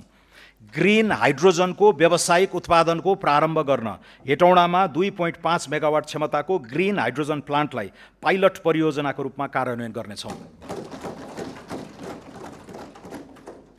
सुक्खायामको पिक आवरमा हुने विद्युत अभावलाई सम्बोधन गर्न काठमाडौँ उपत्यकामा 100 मेगावाटको ब्याट्री एनर्जी स्टोरेज प्रणालीको कार्यक्रम प्रारम्भ गर्नेछौँ। ग्रिन हाइड्रोजन उत्पादन कार्यलाई अगाडि बढाउन आवश्यक बजेटको व्यवस्था गरेको छु। ऊर्जा उत्पादन, प्रसारण र वितरण लाइन निर्माणका लागि रु 85 अर्ब 54 करोड विनियोजन गरेको छु। सिंचाई आगामी आर्थिक वर्ष थप 15,800 हेक्टर खेतीयोग्य जमिनमा सिंचाई सुविधा पुर्याउनेछौँ। यसबाट खेतीयोग्य सिंचित जमिनको अनुपात 64% पुग्नेछ। नदी नियन्त्रणतर्फ 70 किलोमिटर तटबन्ध निर्माण र 210 हेक्टर जग्गा उकास गर्नेछौँ। बबई सिँचाइ आयोजना अन्तर्गत आगामी आर्थिक वर्ष 1066 हेक्टर जमिनमा सिँचाइको सुविधा पुर्याउनेछौँ। राजापुर सिँचाइ आयोजनाको पुनर्स्थापनाको कार्य अगाडि बढाइनेछ। भेरी बबई डाइभर्सन आयोजनाको हेडवर्क्स निर्माण कार्य सम्पन्न गर्नेछौँ। यी आयोजनाका लागि रु 5 अर्ब 63 करोड विनियोजन गरेको छु। सिक्टा सिँचाइ आयोजना अन्तर्गत बाँके पूर्व र पश्चिमतर्फ 5000 हेक्टर जमिनमा थप सिँचाइ सुविधा पुर्याउनेछौँ। यसका लागि रु 2 अर्ब 55 करोड विनियोजन गरेको छु। सुनकोशी मरिन डाइभर्जन आयोजनाको बाँध र विद्युत गृह निर्माणको लागि पुनः ठेक्का लगाई 4 वर्षभित्र सम्पन्न गर्ने गरी निर्माण कार्य सुरु गर्नेछौँ। यस वर्ष यसका लागि 2 अर्ब 98 करोड विनियोजन गरेको छु। बागमती सिँचाइ आयोजनाको स्तरोन्नति गरी सुनकोशी मरिन डाइभर्जन आयोजनाबाट थप हुने पानीको उपयोगबाट बारा, रौतहट, सर्लाही, महोत्तरी र धनुषा जिल्लाका 1,22,000 हेक्टर खेतीयोग्य जमिनमा सिँचाइ सुविधा विस्तार गर्न रु 53 करोड विनियोजन गरेको छु। महाकाली सिँचाइ आयोजनाको कमान्ड क्षेत्र विस्तार गर्नेछौँ। रानी जमरा कुलरिया आयोजनाको लम्की खण्डको पूर्वाधार विकास गर्नेछौँ। बृहत दाङ उपत्यका सिँचाइ आयोजना र प्रगन्ना बड्कापथ सिँचाइ आयोजनाबाट 2,380 हेक्टर जमिनमा थप सिँचाइ उपलब्ध गराउन रु 1,21 करोड विनियोजन गरेको छु। नौमुरे बहुउद्देश्य सिँचाइ आयोजनाबाट कपिल वस्तुमा सिँचाइ गर्ने गरी आवश्यक पूर्व तयारी सम्पन्न गर्नेछौँ। बाढगङ्गा सिँचाइ आयोजनाको पुनर्स्थापना र मर्मत सम्भार गर्नेछौँ। नारायणी सिँचाइ आयोजना पुनर्स्थापनाका लागि बजेट छुट्याएको छु। सुनसरी मोरङ, चन्द्रनहर, कमला, नारायणी गण्डक, कोशी पम्प लगायतका सिँचाइ प्रणालीको मर्मत सम्भार तथा पुनर्स्थापनाका लागि रु 44 करोड विनियोजन गरेको छु। सतह सिँचाइको सेवा नपुगेका तराई मधेसका थप 3,980 हेक्टर खेतीयोग्य जमिनमा भूमिगत सिँचाइ सुविधा पुर्याउन रु 1,83 करोड विनियोजन गरेको छु। त्यसै गरी सर्लाही र धनुषा जिल्लामा स्मार्ट प्रविधिको प्रयोग गरी भूमिगत सिँचाइ सुविधा पुर्याउन आवश्यक रकम व्यवस्था गरेको छु। पहाडी तथा हिमाली क्षेत्रका कृषियोग्य टारहरूमा लिफ्ट सिँचाइ प्रणाली मार्फत भरपर्दो सिँचाइ सुविधा उपलब्ध गराउन रु 80 करोड विनियोजन गरेको छु। पहाडका टारहरूमा लिफ्ट सिँचाइ आयोजनाबाट आगामी वर्ष 2,230 हेक्टर जमिनमा थप सिँचाइ सुविधा विस्तार गर्नेछौँ। महाकाली, कर्णाली, नारायणी, कोशी लगायतका ठुला तथा मझौला नदीहरूको व्यवस्थापन कार्यका लागि रकम विनियोजन गरेको छु। सूचना तथा सञ्चार दूरसञ्चार प्राधिकरण विधेयक संसदमा पेश गर्नेछौँ। नवीनतम प्रविधिको प्रयोगलाई तीव्रता दिँदै गुणस्तरीय दूरसञ्चार सेवाको पहुँच बढाउनेछौँ। कर्णाली र सुदूरपश्चिम प्रदेशमा गुणस्तरीय टेलिफोन सेवा र नेटवर्क विस्तार गरिनेछ। सरकारी मुद्रणका लागि स्थापित विभिन्न संरचनालाई एक आपसमा गाभी एकीकृत सुरक्षित मुद्रण संस्थाको स्थापना गर्नेछौँ। नेपालमा दर्ता भएका सामाजिक सञ्जाल मार्फत व्यावसायिक क्रियाकलाप विस्तार गर्न प्रोत्साहन गर्नेछौँ। छापा तथा विद्युतीय सञ्चार माध्यमबाट हुने लोक कल्याणकारी विज्ञापन का लागि रु 33 करोड विनियोजन गरेको छु। सूचना तथा सञ्चार क्षेत्रका लागि रु 5,93 करोड विनियोजन गरेको छु। सम्माननीय सभामुख महोदय, सम्माननीय अध्यक्ष महोदय, खेलकुद खेल पूर्वाधारलाई युवा विकास र स्थानीय अर्थतन्त्रसँग जोड्दै आगामी 3 वर्षभित्र कम्तीमा 8,000 दर्शक क्षमताका 10 वटा फुटबल रङ्गशालालाई फ्लड लाइट सहितको स्तरोन्नति गर्नेछौँ।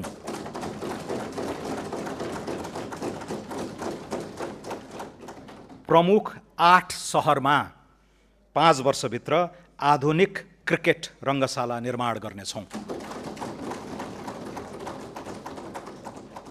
विराटनगर, लाहान, काठमाडौँ, पोखरा, बुटवल, सुर्खेत र धनगढीको फाप्लामा कम्तीमा 2,000 क्षमताका इन्डोर मल्टिपर्पज स्टेडियम आगामी 3 वर्षभित्र निर्माण गर्नेछौँ। मूलपानी क्रिकेट रङ्गशाला तथा एकाडेमी, गिरिजा प्रसाद कोइराला क्रिकेट रङ्गशाला र कैलालीको फाप्ला क्रिकेट रङ्गशाला निर्माणका लागि डिजाइन पुनरावलोकन गरी लगानी मोडालिटी तयार गर्नेछौँ। खेलकुदमा विशेष रुचि र क्षमता भएका विद्यार्थीलाई विद्यालयको आधारभूत तहदेखि छनौट गरी आवासीय सुविधासहित तालिम दिने व्यवस्था मिलाउनेछौँ। अन्तर्राष्ट्रिय पदक जित्ने खेलाडीलाई अवकाशपछि सम्मानजनक जीवन जिउन सक्ने गरी आजीवन निशुल्क स्वास्थ्य उपचारको व्यवस्था गर्नेछौँ।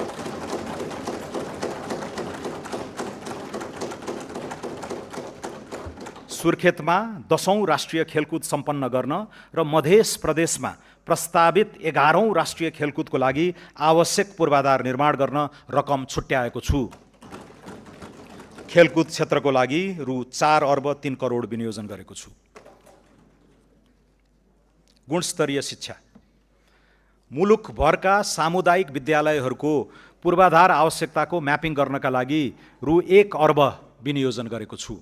सुदूरपश्चिम प्रदेशको गेटास्थित शहीद दशरथ चन्द स्वास्थ्य विज्ञान विश्वविद्यालयमा शैक्षिक सत्र 83-84 देखि MBBS लगायत चिकित्सा शिक्षाका 4 वटा विधामा कार्यक्रम सञ्चालन गर्नेछौँ। विद्यालय तहदेखि उच्च शिक्षासम्मका लक्षित विद्यार्थी छात्रवृत्तिका लागि रु 8 अर्ब 60 करोड विनियोजन गरेको छु। सङ्गीत, कला तथा साहित्य सम्बन्धी अध्ययनलाई देशैभर प्रवर्धन गर्नेछौँ। राजगुठी लगतमा दर्ता रहेको त्रिपुरेश्वर महादेव मन्दिर परिसरमा गुठी रिसर्च इन्स्टिट्युट एवं एथ्नो म्युजिकोलोजी सेन्टर स्थापनाका लागि रकम छुट्याएको छु। अन्तर्राष्ट्रिय स्तरका उच्च श्रेणीमा रहेका विश्वविद्यालयलाई नेपालमा क्याम्पस सञ्चालन गर्न नीतिगत व्यवस्था र प्रोत्साहन गर्नेछौँ। स्वदेशी र विदेशी प्राध्यापकहरूबीच प्राज्ञिक आदान प्रदान कार्यक्रम सुरु गर्नेछौँ। विश्वविद्यालयलाई शैक्षिक, प्रशासनिक तथा वित्तीय स्वायत्तता प्रदान गरी लागत साझेदारी मोडलमा सञ्चालन गर्न कानुनी प्रबन्ध मिलाउनेछौँ। वैदेशिक रोजगारीमा रहेका युवालाई खुला विश्वविद्यालय अन्तर्गत अध्ययनको अवसर प्रदान गर्नेछौँ। विभिन्न प्रदेशका सामुदायिक विद्यालयमा कक्षा 5 देखि कक्षा 8 सम्म अध्ययनरत विद्यार्थी तथा शिक्षक विद्यार्थी आदान प्रदान कार्यक्रम सञ्चालन गर्नेछौँ। मानव विकास सूचकाङ्कमा पछाडि परेका समुदायको आधारभूत शिक्षामा पहुँच सुनिश्चित गर्न आवासीय विद्यालय सञ्चालन गर्नेछौँ। यस कार्यक्रम चितवन जिल्लाको चेपाङ समुदायबाट सुरु गर्नेछौँ।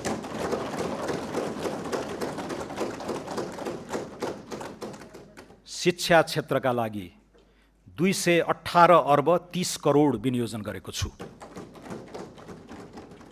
स्वास्थ्य, सबै नागरिकलाई गुणस्तरीय आधारभूत स्वास्थ्य सेवामा पहुँच तथा उपभोग सुनिश्चित गर्न स्वास्थ्य क्षेत्रमा 101 अर्ब 95 करोड विनियोजन गरेको छु। यसमध्ये स्वास्थ्य बिमा कार्यक्रममा 15 अर्ब बजेट विनियोजन गरेको छु।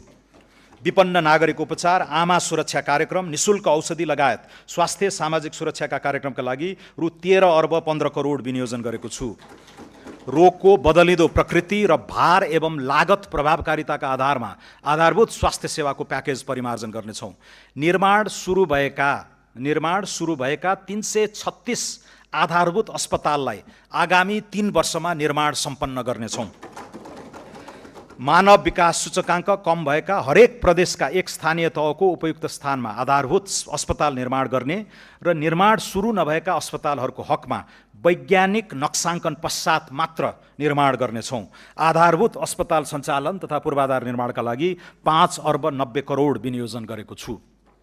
स्वास्थ्य संस्था तथा सेवाको गुणस्तर मापन, प्रमाणीकरण र प्रत्यायनका लागि राष्ट्रिय स्वास्थ्य प्रत्यायन प्राधिकरण स्थापना गर्नेछौँ। कर्णाली र सुदूरपश्चिम लगायतका दुर्गम क्षेत्रमा टेलिमेडिसिन सेवा विस्तार तथा भिडियो कन्सल्टेसन मार्फत विशेषज्ञ स्वास्थ्य सेवा सुनिश्चित गर्नेछौँ। सङ्घीय विशिष्टीकृत अस्पतालमा जलन उपचार युनिटको स्थापना गर्नेछौँ।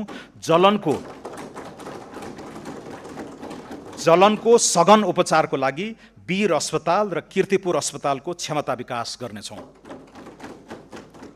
मध्य प्रदेशमा मृगौला रोग उपचार केन्द्र र ट्रमा सेन्टर निर्माण सुरु गर्नेछौँ। बालबालिकामा हुने क्यान्सर रोगको सरकारी अस्पतालमा निशुल्क उपचार हुने व्यवस्था मिलाएको छु।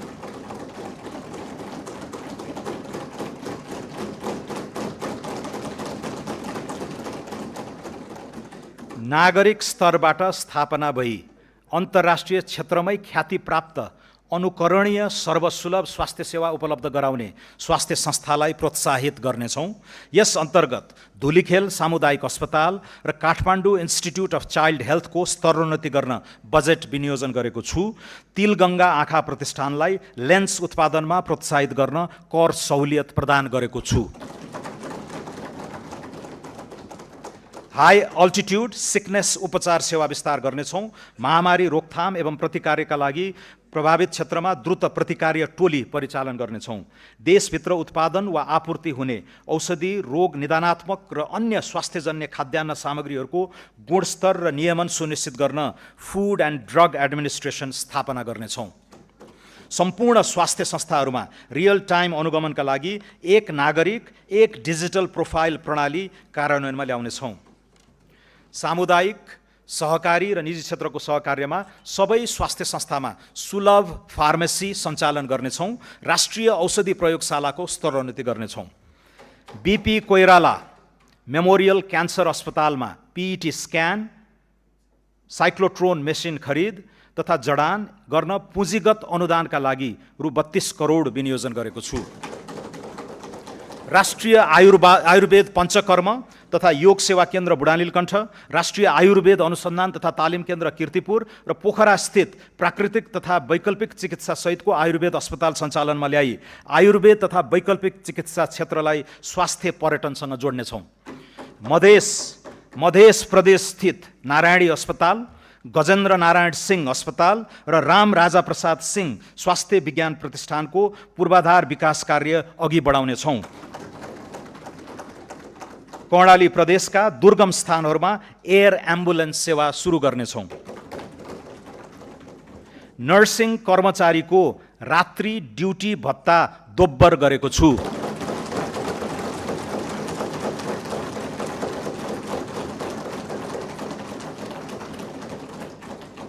महिला स्वास्थ्य स्वयंसेविकालाई प्रदान गरिँदै आएको यातायात खर्चमा 50% वृद्धि गरेको छु।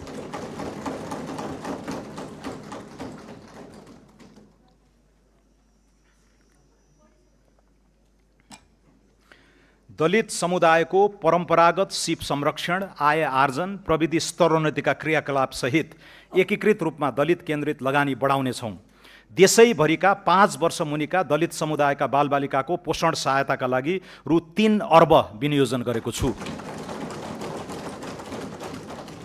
जेनजी आन्दोलनका शहीदको सम्मान गरिनुका साथै शहीद परिवारको लागि सम्मानजनक आर्थिक सहायता सुनिश्चित गरिसकिएको छ। आन्दोलनका घाइतेका लागि निशुल्क स्वास्थ्य उपचार, घाइतेको अवस्था अनुसार मासिक भत्ता र उद्यमशीलता विकासका कार्यक्रम सञ्चालन गर्नेछौँ। सरकारी कार्यालयले निर्माण गर्ने भौतिक संरचना, डिजिटल प्रविधि, वेबसाइट र सफ्टवेयरहरू सबै किसिमका अपाङ्गता भएका व्यक्तिले प्रयोग गर्न मिल्ने ढाँचामा विकास गर्दै लैजानेछौँ। सबै प्रदेशमा अपाङ्ग पुनर्स्थापना केन्द्र स्थापना गर्दै जानेछौँ। अटिजम भएका बालबालिकालाई लक्षित गरी पूर्वाधारयुक्त आवासीय नमुना विद्यालय सञ्चालन गर्नेछौँ। गिग वर्करलाई औपचारिक श्रम र सामाजिक सुरक्षाको दायरामा ल्याउनेछौँ। जीवन चक्रका विभिन्न चरणमा हुन सक्ने जोखिमबाट संरक्षण प्रदान गर्न सामाजिक सुरक्षातर्फ रु 120 अर्ब विनियोजन गरेको छु। लैङ्गिक हिंसा निवारण सम्बन्धी एकीकृत विधेयक तर्जुमा गर्नेछौँ। प्रदेश र स्थानीय सरकारसँगको सहकार्यमा सडक बालबालिका तथा ज्येष्ठ नागरिकको पारिवारिक पुनर्मिलन तथा सामाजिक पुनर्स्थापना गर्नेछौँ। नेपाललाई सडक बालबालिका मुक्त राष्ट्र घोषणा गर्नेछौँ। समतामूलक, सभ्य र सुसंस्कृत समाजको निर्माणका लागि छुवाछुत तथा भेदभाव विरुद्ध राष्ट्रिय अभियान सञ्चालन गर्नेछौँ। बाल श्रम, लैङ्गिक हिंसा, यौन दुर्व्यवहार, छाउपडी, महिनावारी विभेद, बालविवाह जस्ता सामाजिक विकृतिको अन्त्यका लागि तिनै तहबाट सामाजिक रूपान्तरण अभियान सञ्चालन गर्नेछौँ। लैङ्गिक तथा यौनिक अल्पसङ्ख्यक समुदायको मर्यादित जीवनयापनका लागि सामाजिक अन्तर्घुलन कार्यक्रम सञ्चालन गर्नेछौँ। महिला उद्यमशीलता विकासका लागि स्थानीय तहमा जीविकोपार्जन सुधार कार्यक्रम सञ्चालन गर्नेछौँ। बाल सुधार गृहको पूर्वाधार तथा व्यवस्थापनका लागि रु 31 करोड विनियोजन गरेको छु। दुर्गम क्षेत्रका ज्यान जोखिममा रहेका गर्भवती तथा सुत्केरी महिला र नवजात शिशुको हवाई उद्धार गर्न रकम विनियोजन गरेको छु। महिला, बालबालिका, लैङ्गिक तथा यौनिक अल्पसङ्ख्यकतर्फ रु 2 अर्ब 27 करोड विनियोजन गरेको छु। कृषि विकास तथा भूमि व्यवस्थापन, रासायनिक मल खरिदका लागि चालु आर्थिक वर्षको विनियोजनमा वृद्धि गरी रु 32 अर्ब 46 करोड पुर्याएको छु। रासायनिक मल आपूर्ति क्यालेन्डर तयारी गरी मुख्य खाद्य बाली लगाउने समयमा सहज वितरण हुने व्यवस्था मिलाउनेछौँ। राष्ट्रिय कृषि आधुनिकीकरण कार्यक्रमका लागि रु 2 अर्ब 7 करोड विनियोजन गरेको छु। किसानको पहिचान कार्य आगामी आर्थिक वर्षमा सम्पन्न गरी परिचय पत्र वितरण सुरु गर्नेछौँ। कृषि योग्य नदी उकास लगायत उपयोगविहीन सरकारी जग्गा र बाँझो जमिनको उपयोग गर्न स्थानीय तहमा भूमि बैङ्कको स्थापना र निजी क्षेत्रलाई एग्रो पुलिङ गर्न प्रोत्साहन गर्नेछौँ। सिराहा र सप्तरीमा आँप तथा सर्लाहीमा गोलभेडा प्रशोधन केन्द्र स्थापना गर्नेछौँ।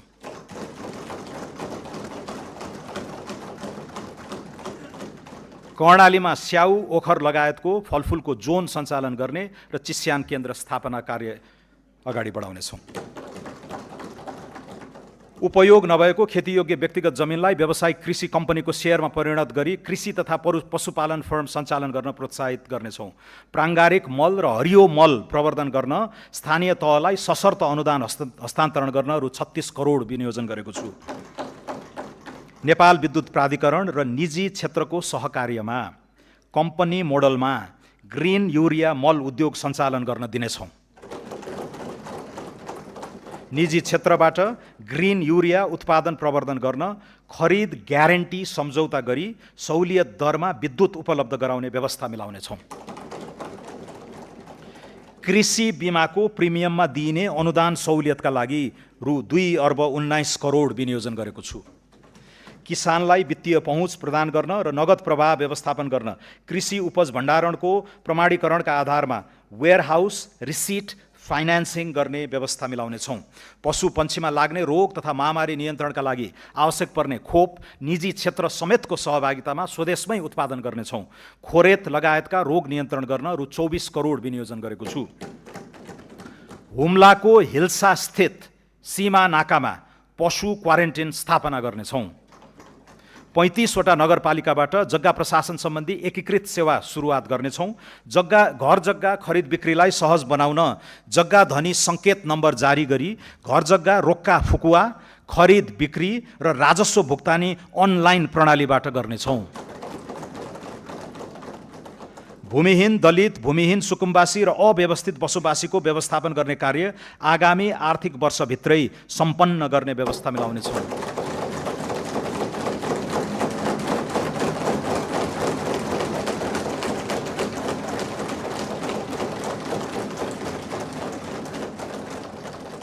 कृषि तथा पशुपन्छी विकासका लागि रु 46 अर्ब 92 करोड विनियोजन गरेको छु। वन, वातावरण तथा जलवायु अनुकूलन, चुरे तथा तराई मधेस क्षेत्रको जलचक्रलाई दिगो बनाउन पानीका स्रोत संरक्षण तथा पोखरी निर्माण, पहिरो नियन्त्रण, तटबन्ध निर्माण लगायतका क्रियाकलाप सञ्चालन गर्न करिब रु 1 अर्ब विनियोजन गरेको छु। जडीबुटी तथा गैर काष्ठ वन पैदावारको समर्थन मूल्य निर्धारण गरी खरिद गर्ने कार्य सुरुवात गर्नेछौँ। कर्णालीमा जडीबुटी प्रशोधन केन्द्र स्थापना गर्नेछौँ। कार्बन उत्सर्जन कटौती बापत प्राप्त लाभमा स्थानीय समुदायलाई प्राथमिकता दिई उत्सर्जन न्यूनीकरणका लागि नतिजामा आधारित रेड प्लस कार्यक्रम सञ्चालन गर्नेछौँ। अन्तर्राष्ट्रिय जलवायु कोषको सहुलियतपूर्ण पुँजीमा निजी क्षेत्रको पहुँच पुग्ने व्यवस्था गर्नेछौँ। डढेलो नियन्त्रणका लागि ड्रोन तथा स्याटेलाइटको उपयोग गरी रियल टाइम सूचना आदान प्रदान गर्नेछौँ। जोखिमयुक्त क्षेत्रमा मानव वन्यजन्तु सहअस्तित्व कार्यक्रम सञ्चालन गर्नेछौँ। प्रमुख सहरहरूमा वायु प्रदूषण मापन केन्द्र र केन्द्रीय वातावरण प्रयोगशालाको स्तरोन्नति गर्नेछौँ। वन, वातावरण तथा जलवायु क्षेत्रको लागि रु 12 अर्ब 31 करोड विनियोजन गरेको छु। संस्कृति तथा पर्यटन, ऐतिहासिक स्थलहरू तिलौराकोट, देवदह, कपिलवस्तु र रामग्रामको बृहत पूर्वाधार विकास गर्नेछौँ। बृहत लुम्बिनी विकास कार्यक्रमका लागि यो वर्ष 83 करोड विनियोजन गरेको छु। जनकपुरलाई विवाह गन्तव्यको रूपमा विकास र ब्रान्डिङ गर्नेछौँ। राम जानकी पथ र राम जानकी परिक्रमा सडक स्तरोन्नतिका लागि रकम छुट्याएको छु। पर्यटकीय दृष्टिले महत्त्वपूर्ण पहाडी क्षेत्रमा हिल स्टेशनको प्रवर्धन गर्न पूर्वाधार विकासमा जोड दिनेछौँ। हिमाल आरोही तथा पदयात्रीको सुरक्षा र आकस्मिक उद्धारको भरपर्दो व्यवस्था मिलाउनेछौँ। मुस्ताङ र मनाङ लगायत उच्च हिमाली जिल्लामा रहेका 200 वर्षभन्दा पुराना कम्तीमा पनि 2 दर्जन ऐतिहासिक बौद्ध गुम्बाहरूको संरक्षणका लागि विशेष परियोजना ल्याउनेछौँ। कपिलवस्तुको तिलौराकोट, धनुषाको जनकपुर धाम र काठमाडौँको गोकर्णेश्वरलाई विश्व सम्पदा सूचीमा समावेश गराउन कार्य अगाडि बढाउनेछौँ। खप्तड बडीमालिका शुक्लाफाटा, काँक्रेबिहार पञ्चकोशी रारा, ठाकुरद्वार स्वर्गद्वारी रुरु क्षेत्र, देवघाट मुक्तिनाथ तिलिचो, कालिन्चोक जुगल गोसाईकुण्ड, सखडा धनुषाधाम गढीमाई, हलेसी चतरा पाथिभरा प्रादेशिक पर्यटकीय कोरिडोरको प्रवर्धन गर्नेछौँ। ग्रेट हिमालयन ट्रेल लगायत अन्य पदमार्गलाई रणनीतिक पदमार्गका रूपमा विकास गर्नेछौँ। खप्तड, रामारोशन, बडीमालिका, बुढीनन्दा रारा, स्वर्गद्वारी, मुक्तिनाथलाई जोड्ने गरी उच्च पहाडी पर्यटन पदमार्ग डाँफे रुट को विकास गर्नेछौँ। अपी हिमाल, दोर्दी हिमाल, सिक्लेस कहुपुचे मनाङ, तिनजुरे पाथिभरा ट्रेकिङ रुट विकास गर्नेछौँ। साइकल ट्रेलका लागि उपयुक्त गण्डकी प्रदेशका मध्य पहाडमा परीक्षणका रूपमा कास्की, लिपेनी, थुम्सीकोट, भाचोक, लम्तरी, प्रिन्स चार्ल्स रुट हुँदै करापुसम्म र ब्यास, छाब्दी बाराही, बन्दीपुर, छिम्केश्वरी, लाब्दी, देवघाट रुट निर्माण गर्नेछौँ। आदिवासी जनजाति समुदायको संस्कृति संरक्षणका लागि कीर्तिपुर स्थित सङ्ग्रहालयको विस्तार गर्नेछौँ।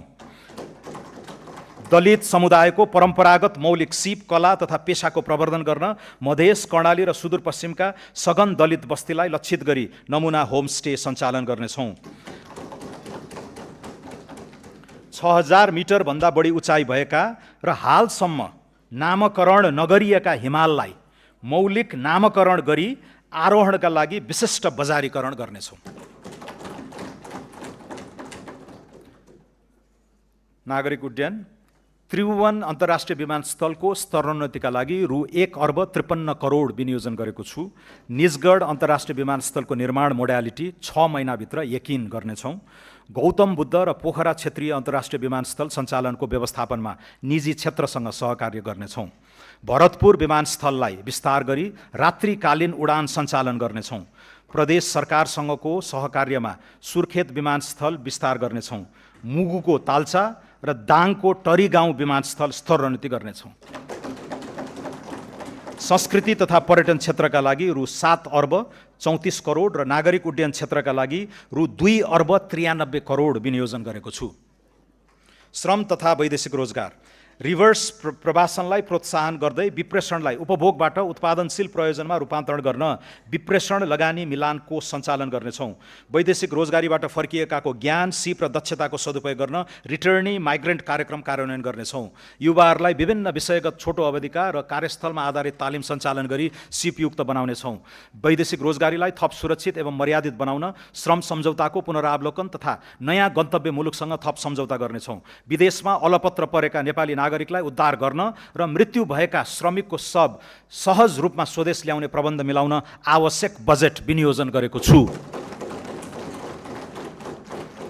सिप सिकेर मात्र वैदेशिक रोजगारीमा जाने व्यवस्था मिलाउनेछौँ। बिना धितो ऋण र किस्ताबन्दीमा रोजगारदाताबाट भुक्तानीको व्यवस्था गरी वैदेशिक रोजगारीलाई मर्यादित, पारदर्शी र स्वचालित बनाउनेछौँ। वैदेशिक रोजगारीमा जाँदा शून्य लागतलाई प्रोत्साहन गर्दै सेवा शुल्कलाई श्रमिक मैत्री बनाउनेछौँ। औपचारिक च्यानलबाट भित्रिने रेमिटेन्सलाई थप प्रोत्साहित गर्न रेमिटेन्स आप्रवाहको हरेक रिसिटमा आधारित लटरी कार्यक्रम सञ्चालन गर्नेछौँ।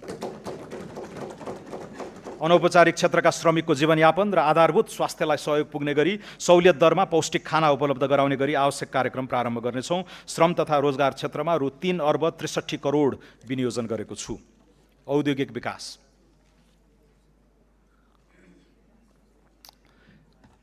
निर्यातको सम्भावना भएका कृषि प्रशोधन, पर्यटन सेवा, हलुका उत्पादन लगायतका श्रम प्रधान उद्योगको विकास तथा विस्तारका लागि नमुना स्वरूप रोजगार आबद्ध उत्पादन क्षेत्र इम्प्लोइमेन्ट लिङ्क्ड प्रोडक्सन जोन सञ्चालन गर्नेछौँ। उद्योग प्रतिष्ठानको संस्थागत सामाजिक उत्तरदायित्व सम्बन्धी कानुनी प्रबन्ध मिलाउनेछौँ। सरकार र निजी क्षेत्रको सहकार्यमा औद्योगिक क्षेत्र तथा औद्योगिक करिडोरमा स्वच्छ ऊर्जामा आधारित प्रविधिको प्रयोग गरी ट्रिटमेन्ट प्लान्ट सहितको सिवरेज प्रणाली सञ्चालन गर्नेछौँ। उद्योग प्रतिष्ठानमा रहेका परम्परागत बोइलरलाई इलेक्ट्रिक बोइलरले प्रतिस्थापन गर्न सहुलियतपूर्ण ऋण सुविधा प्रदान गर्नेछौँ। 100 उद्योगहरूलाई विद्युतीय वा बायो ब्रिकेटमा आधारित बोइलरमा रूपान्तरण गर्न रु 22 करोड विनियोजन गरेको छु। औद्योगिक पूर्वाधार विकासका लागि रु 65 करोड विनियोजन गरेको छु।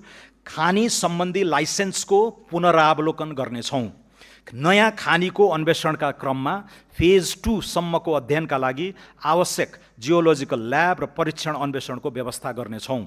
खानी क्षेत्र, ठुला उद्योग र 5 मेगावाटभन्दा बढी विद्युत खपत गर्ने निजी क्षेत्रबाट विकास हुने औद्योगिक क्षेत्रसम्मको सहज पहुँच तथा विद्युत आपूर्ति एवं प्रसारण लाइन निर्माण गर्नेछौँ। भारी सवारी सञ्चालन हुने औद्योगिक तथा खानी पहुँच सडकलाई विशेष मापदण्डसहित डिजाइन, निर्माण र मर्मत गर्न रु 50 करोड विनियोजन गरेको छु। खनिज तथा निर्माणजन्य सामग्री उत्खनन, उत्पादन, आपूर्ति र प्रयोगको समग्र नियमन तथा व्यवस्थापनका लागि खानी तथा खनिज प्राधिकरण स्थापना गर्नेछौँ। दैलेखमा रहेको पेट्रोलियमको व्यावसायिक उत्पादनका लागि आवश्यक प्रक्रिया शीघ्र अगाडि बढाउनेछौँ। धौवादी फलाम उद्योगमा रहेको नेपाल सरकारको सेयर अंश घटाई सार्वजनिक निजी साझेदारी मोडलमा सञ्चालन गर्ने कार्यविधि अघि बढाउनेछौँ। वातावरणीय दृष्टिकोणले उपयुक्त देखिएका ठाउँ पहिचान गरी ढुङ्गा गिटी बालुवा उत्खनन तथा प्रशोधन आपूर्ति गर्ने व्यवस्था मिलाउनेछौँ। वाणिज्य विश्व बजारमा उल्लेख्य परिमाणमा निर्यात गरी ब्रान्ड स्थापित भइसकेका नेपाली उत्पादनलाई थप सहुलियत प्रदान गर्नेछौँ। व्यापार तथा लगानी सहजीकरणका लागि व्यापार तथा औद्योगिक लजिस्टिक गुरु योजना कार्यान्वयनमा ल्याउनेछौँ। राष्ट्रिय उत्पादकत्व वृद्धिको गुरु योजना तयार गरी उत्पादनमा आधारित प्रोत्साहन कार्यक्रमका लागि रु 1 अर्ब 18 करोड विनियोजन गरेको छु। भैरवामा एकीकृत जाँच चौकी आइसिपी को निर्माण कार्य शीघ्र सम्पन्न गरी सञ्चालनमा ल्याइनेछ। चाँदनी दोधारामा निर्माणाधीन एकीकृत जाँच चौकी 2 वर्षभित्र निर्माण सम्पन्न गरिनेछ। नेपाल व्यापार एकीकृत रणनीतिले पहिचान गरेका गलैँचा, कार्पेट, धागो, तयारी कपडा, सिमेन्ट लगायतका वस्तु तथा कम तौल उच्च मूल्यका वस्तुको निर्यात अभिवृद्धिका लागि वस्तुगत निर्यात रणनीति तयार गरी कार्यान्वयन गर्नेछौँ। इन्धनको मूल्य स्थायित्व कायम गर्न फ्युचर्स कन्ट्र्याक्ट गर्ने सम्बन्धमा आवश्यक अध्ययन गर्नेछौँ। पेट्रोल पम्पमा न्यूनतम पूर्वाधारसहित EV चार्जिङ स्टेसन जडान गर्न प्रोत्साहन गर्नेछौँ। नेपाल आयल निगमबाट इथानोल उत्पादन गर्ने उद्योगसँग सम्झौता गरी तोकिएको मूल्यमा खरिद गर्ने ग्यारेन्टी गर्नेछौँ। नियामक निकायलाई सुदृढ गरी सबै किसिमका सिन्डिकेट, कार्टेलिङ, कालोबजारी, नाफाखोरी र अस्वस्थ प्रतिस्पर्धाको अन्त्य गर्नेछौँ। उद्योग वाणिज्य तथा आपूर्ति क्षेत्रका लागि रु 8 अर्ब 31 करोड विनियोजन गरेको छु। स्टार्टअप तथा नवप्रवर्तन स्टार्टअप साना तथा मझौला उद्यमलाई राष्ट्रिय उद्यम इकोसिस्टममा आबद्ध गर्ने प्लेटफर्मको रूपमा नेपाल एन्टरप्राइज फेसिलिटी स्थापना गर्नेछौँ। प्लेटफर्मले उद्यम सम्बन्धी नीतिगत व्यवस्था, नवीन वित्तीय उपकरणको पहिचान र पहुँच, इन्क्युबेसन सहितको सहयोग सञ्जाल र स्वदेशी उद्यम अभियानलाई एकीकृत रूपमा अगाडि बढाउनेछ। कृषि एवं पशुजन्य उद्यम गर्न चाहने 1000 युवा उद्यमीलाई स्टार्टअप सुविधा उपलब्ध गराउनेछौँ। युवा वैज्ञानिकलाई स्वदेशमै अनुसन्धानको अवसर प्रदान गर्न अनुसन्धान, नवप्रवर्तन तथा उद्यमशीलता अभिवृद्धि कार्यक्रम सञ्चालनका लागि आवश्यक रकम विनियोजन गरेको छु। खगोलीय पर्यटन प्रवर्धन गर्न सगरमाथा आधार शिविरमा अब्जर्भेटरी केन्द्र स्थापनाका लागि रकम विनियोजन गरेको छु। विज्ञान, प्रविधि र नवप्रवर्धनका लागि रु 4 अर्ब र नेपाल एन्टरप्राइज फेसिलिटीका लागि रु 50 करोड विनियोजन गरेको छु। सम्माननीय सभामुख महोदय, सम्माननीय अध्यक्ष महोदय, सौम्य शक्ति र डायस्पोरा पारस्परिक लाभ, राष्ट्रिय आत्मसम्मान र सार्वभौम हितमा आधारित सन्तुलित परराष्ट्र सम्बन्ध सुदृढ गर्दै आर्थिक समुन्नतिका लागि सौम्य शक्ति परिचालन गर्नेछौँ। आर्थिक कूटनीति, सांस्कृतिक पहिचान, प्रविधि तथा पर्यटनको एकीकृत उपयोग मार्फत नेपालको अन्तर्राष्ट्रिय उपस्थिति, विश्वसनीयता र प्रभाव विस्तार गर्नेछौँ। संयुक्त राष्ट्रसङ्घ लगायत अन्य बहुपक्षीय तथा क्षेत्रीय मञ्चहरूमा नेपालको भूमिकालाई सशक्त बनाउनेछौँ। क्षेत्रीय सन्निकटताका लागि सुदृढ कूटनीति अगाडि बढाउनेछौँ। नेपालको सौम्य शक्ति विस्तारका लागि बुद्ध जन्मभूमि, सर्वोच्च शिखर सगरमाथा, हिमालय श्रृङ्खला, योग ध्यान, सांस्कृतिक विविधता, शान्तिवादी राष्ट्रको छवि र अन्तर्राष्ट्रिय शान्ति मिसनमा सहभागिता लगायतका विषयहरूको उन्नत प्रसार गर्नेछौँ। विदेशस्थित नेपाली नियोगको सशक्तिकरण गरी निर्यात क्षमता, द्विपक्षीय व्यापार तथा लगानी, पर्यटन प्रवर्धन गर्न आर्थिक कूटनीति सबल बनाउनेछौँ। संविधानले सुनिश्चित गरेको गैर आवासीय नेपाली नागरिकता सम्बन्धी प्रावधानमा समसामयिक संशोधन गरी एक पटकको नेपाली सधैँको नेपाली भन्ने नारालाई मूर्त रूप दिनेछौँ।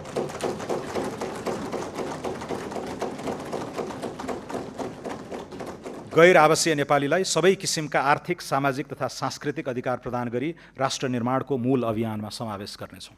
बैंकिङ क्षेत्र बैंक तथा वित्तीय संस्था सम्बन्धी ऐन, बैंकिङ कसुर तथा सजाय ऐनमा समयानुकूल संशोधन गर्नेछौँ। विपन्न तथा साना किसानका लागि कर्जा तथा पशुधन कार्यक्रम साना किसान विकास लघुवित्त वित्तीय संस्था मार्फत सञ्चालन गर्न रकम विनियोजन गरेको छु। बैंक तथा वित्तीय संस्थामा रहेको निष्क्रिय कोषमा रहेको रकम हकवालाले दाबी गरेको बखत उपलब्ध हुने सुनिश्चित गरी तोकिएको कानुनी प्रक्रियाका आधारमा उत्पादनमूलक कार्यमा परिचालन गर्नेछौँ। वाणिज्य बैंक तथा भुक्तानी सम्बन्धी काम गर्ने संस्थाले अन्तर्राष्ट्रिय भुक्तानी नेटवर्कसँग सम्झौता गर्न सक्ने गरी राष्ट्रिय तथा अन्तर्राष्ट्रिय पेमेन्ट एग्रिगेटर तथा नेसनल पेमेन्ट स्विचलाई प्रभावकारी बनाउनेछौँ। पेमेन्ट एग्रिगेटरको नियमनको लागि कानुनी र संस्थागत व्यवस्था गर्नेछौँ। सहुलियतपूर्ण कर्जाको प्रभावकारिता अभिवृद्धि गर्ने गरी तेस्रो पक्षबाट कर्जाको गुणस्तर मूल्याङ्कन गराउनेछौँ। जेनजी आन्दोलनका शहीद परिवार तथा घाइतेलाई समेत यस कार्यक्रमको लाभग्राहीको रूपमा सहभागी गराउनेछौँ। विद्युत खपत बढाउन र प्रदूषण नियन्त्रण गर्न घरायसी प्रयोजनको लागि washing machine, refrigerator, vacuum cleaner जस्ता विद्युतीय उपकरण समेत हायर पर्चेसमा खरिद बिक्री गर्न सकिने व्यवस्था मिलाउनेछौँ। बीमा, धितोपत्र तथा सहकारी नेपाली बीमा कम्पनीबाट जारी हुने बीमाङ्कको कम्तीमा 20% नेपाल पुनर्बीमा कम्पनीबाट गराउनुपर्ने व्यवस्था मिलाउनेछौँ। दीर्घकालीन प्रकृतिका बीमाको सामूहिक बीमा कोषको नेतृत्व तथा सञ्चालन नेपाल पुनर्बीमा कम्पनीबाट हुने व्यवस्था गर्नेछौँ। जोखिम न्यूनीकरणको लागि पुनर्बीमाको निश्चित हिस्सा विदेशी पुनर्बीमा कम्पनीसँग गराउने व्यवस्था मिलाउनेछौँ। लामो समयदेखि वृद्धि हुन नसकेको तेस्रो पक्ष बीमाङ्क रु 10 लाख पुर्याइनेछ। सवारी दुर्घटना कम गर्न सवारी साधनमा दुर्घटना डिभाइस जडान गर्नुपर्ने व्यवस्था गर्नेछौँ। दुर्घटना, घातक रोग, ढुवानी लगायतको बिमा अनिवार्य गर्नेछौँ। कर्मचारी सञ्चय कोष, नागरिक लगानी कोष, निक्षेप तथा कर्जा सुरक्षण कोष, स्वास्थ्य बीमा बोर्ड र सामाजिक सुरक्षा कोषले सञ्चालन गर्ने सुरक्षण कार्यक्रमको पुनर्बीमा नेपाल पुनर्बीमा कम्पनी मार्फत गर्ने व्यवस्था मिलाउनेछौँ। शहरी क्षेत्रमा भवन निर्माणको नक्सा स्वीकृति गर्दा अनिवार्य रूपमा बिमा गर्ने व्यवस्था गर्नेछौँ। धितोपत्र बजार व्यवस्थापन र कसुर तथा सजाय सम्बन्धी छुट्टै विधेयक संसदमा पेश गर्नेछौँ। वित्तीय ट्रस्टीको नियमन गर्न ट्रस्टी विधेयक तर्जुमा गर्नेछौँ। बचत तथा ऋणको मुख्य कारोबार गर्ने सहकारी संस्थाको अनुगमन र नियमनमा राष्ट्रिय सहकारी नियमन प्राधिकरणको भूमिका थप प्रभावकारी बनाउनेछौँ। समस्याग्रस्त सहकारीका बचतकर्ताको रकम फिर्ताका लागि सहकारीको बचत रकम तथा सम्पत्ति बिक्रीबाट शोध भर्ना हुने गरी चक्रीय कोषको रूपमा स्थापित एकीकृत बचतकर्ता सुरक्षा कोषबाट बचत फिर्ता गर्ने कार्यालयलाई निरन्तरता दिइनेछ। सुशासन, स्वार्थको द्वन्द्व सम्बन्धी कानुन तर्जुमा गरी नीतिगत भ्रष्टाचार अन्त्य गर्नेछौँ। कसुरजन्य सम्पत्तिको प्रभावकारी व्यवस्थापनका लागि सम्बद्ध निकायलाई एकीकृत सूचना पद्धतिमा आबद्ध गरी असुल उपर जफत प्राप्ति तथा व्यवस्थापनलाई थप प्रभावकारी बनाउनेछौँ। निजामती कर्मचारी अस्पतालबाट बहुविशिष्टीकृत सेवा विस्तार गर्न अत्यावश्यक उपकरण जडान र भौतिक संरचना निर्माण गर्नेछौँ। हेलो सरकार संयन्त्रलाई सरकार नागरिक संवादको प्लाटफर्मको रूपमा विकास गर्नेछौँ। सरकारी कार्यालयमा डिजिटल टाइम कार्ड लागू गर्नेछौँ। राष्ट्रिय परिचय पत्रलाई सार्वजनिक सेवा प्रवाहको आधारभूत परिचय पत्रको रूपमा प्रयोग गर्दै मालपोत, यातायात, राहदानी, व्यक्तिगत घटना दर्ता तथा सामाजिक सुरक्षा व्यवस्थापन जस्ता नागरिक सेवासँग सम्बद्ध प्रणालीको सुदृढीकरण गर्नेछौँ। बदलिँदो आर्थिक कूटनीतिलाई मध्यनजर गरी डेनमार्क, ब्राजिल र दक्षिण अफ्रिकामा रहेका नेपाली दूतावास र छङ्दू, सान फ्रान्सिस्को स्थित महावाणिज्य दूतावास तथा विशाखापट्टनममा रहेको दूतावासको शाखा खारेज गर्नेछौँ। संवैधानिक निकायहरूको कार्य सम्पादन सुदृढ गर्न साधन स्रोत सम्पन्न बनाइनेछ। पछिल्लो 4 वर्षदेखि राष्ट्रसेवक कर्मचारीको तलब वृद्धि नभएको, यस अवधिमा उपभोक्ता मूल्य सूचकाङ्कमा आधारित मूल्य वृद्धि 17.3% भएको र मर्यादित जीवनयापनका लागि पारिश्रमिक सुविधा पुनरावलोकन गर्नुपर्ने महसुस गरेको छु। कर्मचारीले हाल प्राप्त गरिरहेको महँगी भत्तालाई निरन्तरता दिँदै सुरु स्केलमा 10% तलब वृद्धि गरेको छु।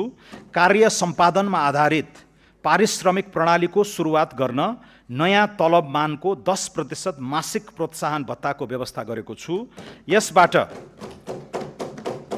यसबाट हाल खाइपाई आएको पारिश्रमिकमा करिब 21% खुद वृद्धि भई ग्रेड सहित न्यूनतम पारिश्रमिक करिब रु 40,000 देखि रु 1 लाख माथि कायम हुनेछ।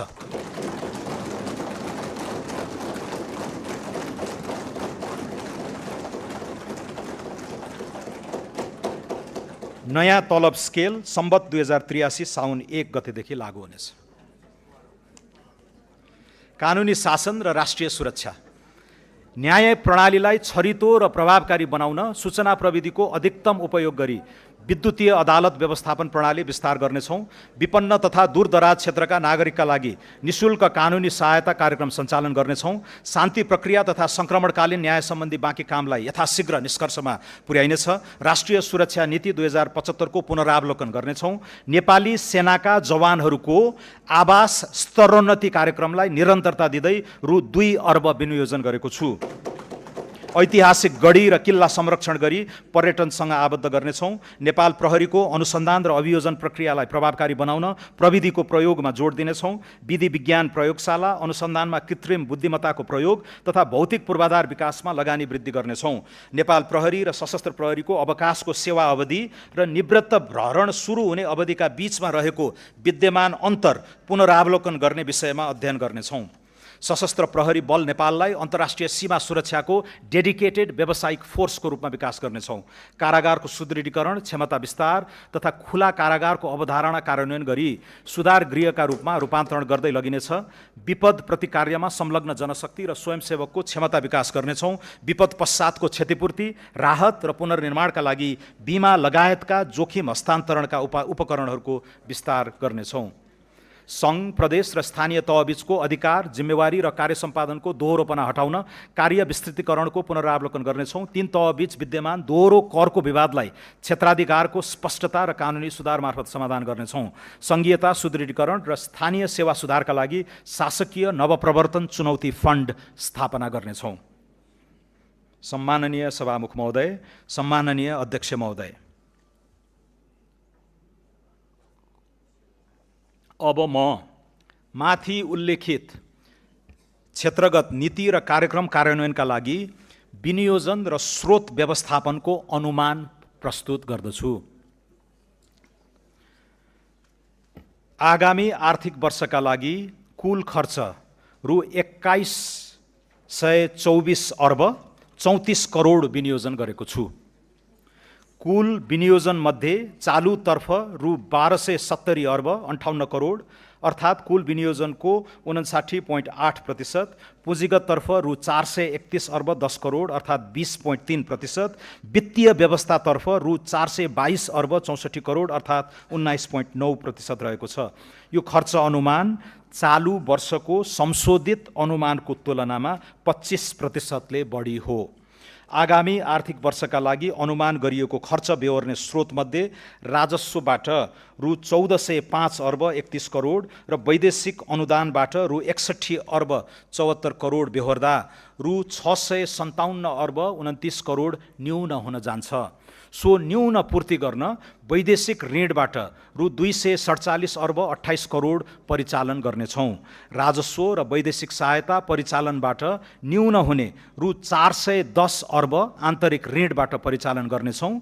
आगामी आर्थिक वर्ष रु 245 अर्ब 89 करोड आन्तरिक ऋणको सावा भुक्तानी हुने हुँदा खुद रु 164 अर्ब 11 करोड मात्र आन्तरिक ऋण परिचालन हुनेछ। अब नेपालको संविधानको धारा 60 अनुसार वित्तीय हस्तान्तरण सम्बन्धी विवरण पेश गर्दछु। राष्ट्रिय प्राकृतिक स्रोत तथा वित्त आयोगको सिफारिस अनुसार आगामी आर्थिक वर्ष 83-84 मा प्रदेशका लागि रु 61 अर्ब 50 करोड र स्थानीय तहका लागि रु 90 अर्ब 20 करोड वित्तीय समानीकरण अनुदान उपलब्ध गराउने व्यवस्था गरेको छु।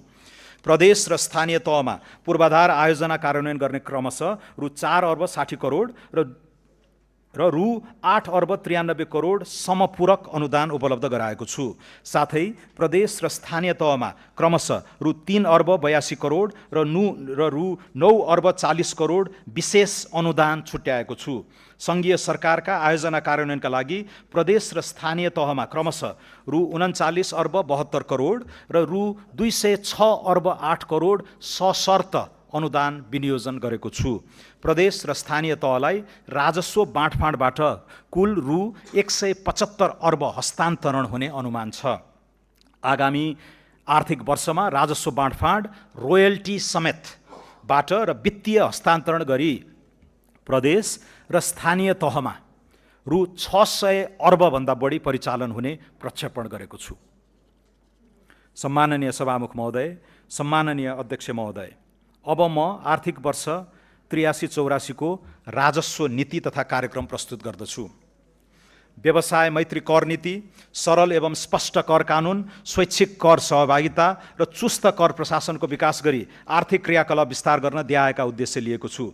सबै आर्थिक कारोबारलाई डिजिटल माध्यममा जोड्दै औपचारिक अर्थतन्त्रको विकास गर्ने, स्वचालित प्रविधि मैत्री सदाचारयुक्त र उत्प्रेरित कर प्रशासनको विकास गर्ने, स्वैच्छिक कर सहभागिताको माध्यमबाट राजस्व अभिवृद्धि गर्ने, लागत परिपूरण र तिर्न सक्ने क्षमताको आधारमा गैर कर राजस्व परिचालन गर्ने, लगानी प्रोत्साहन र संरक्षण, सूचना प्रविधि उद्योगलाई राष्ट्रको नयाँ आर्थिक इन्जिनका रूपमा अगाडि बढाउन यस्ता सेवाको निर्यातबाट आर्जित आयमा 50% कर छुट दिएको छु। सूचना प्रविधि क्षेत्रमा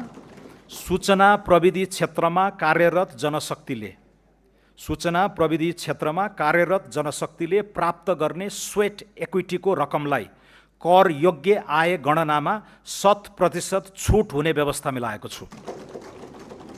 नेपालभित्र पैठारी हुने केही वस्तुमा आन्तरिक उत्पादन प्रवर्धन शुल्क डोमेस्टिक प्रोडक्ट प्रमोसन फी लगाएको छु।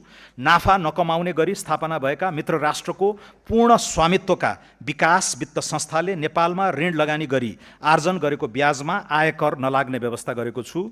महानगरपालिका र उपमहानगरपालिका बाहेकका क्षेत्रमा नयाँ चलचित्र हल स्थापना गर्नेलाई सुरुको 10 वर्षसम्म पूर्ण रूपमा आयकर छुट दिने व्यवस्था मिलाएको छु। परिवर्तित सन्दर्भमा दक्षिण एसियाली व्यापार सम्झौता साफ्टाको संवेदनशील सूचीलाई पुनरावलोकन गर्नेछौँ। स्वैच्छिक अनुपालन र करको दायरा विस्तार, दुर्गम क्षेत्रमा शिक्षा तथा स्वास्थ्य पूर्वाधार निर्माण र सेवा विस्तारमा सघाउ पुर्याउन निजी क्षेत्रले प्रदान गर्ने शिक्षा तथा स्वास्थ्य सेवामा न्यूनतम दरमा समता शुल्क लगाउने व्यवस्था गरेको छु।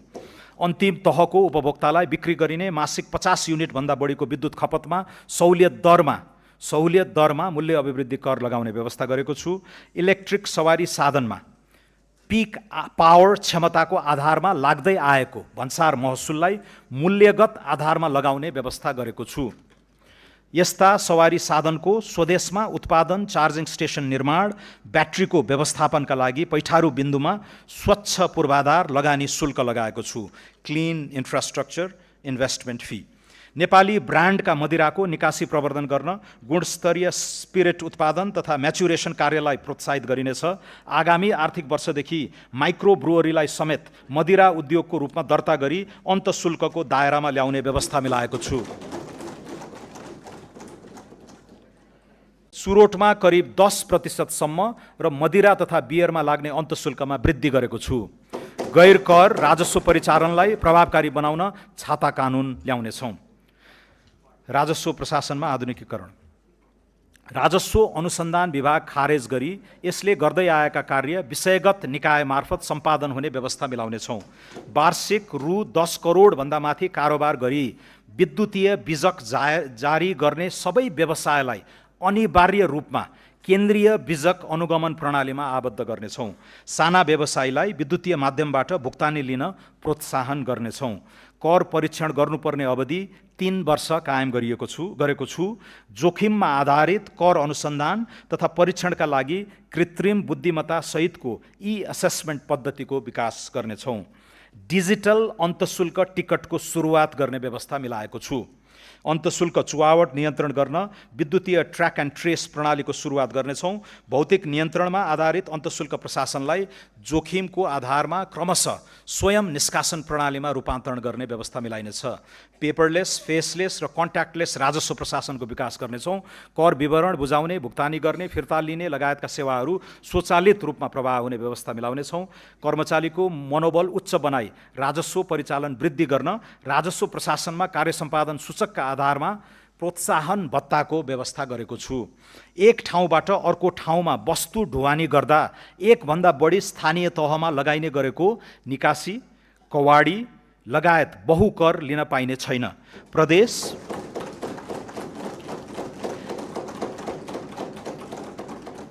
प्रदेश र स्थानीय तहका कर भुक्तानी गर्दा स्थायी लेखा नम्बर खुलाउनु पर्ने व्यवस्था गर्नेछौँ।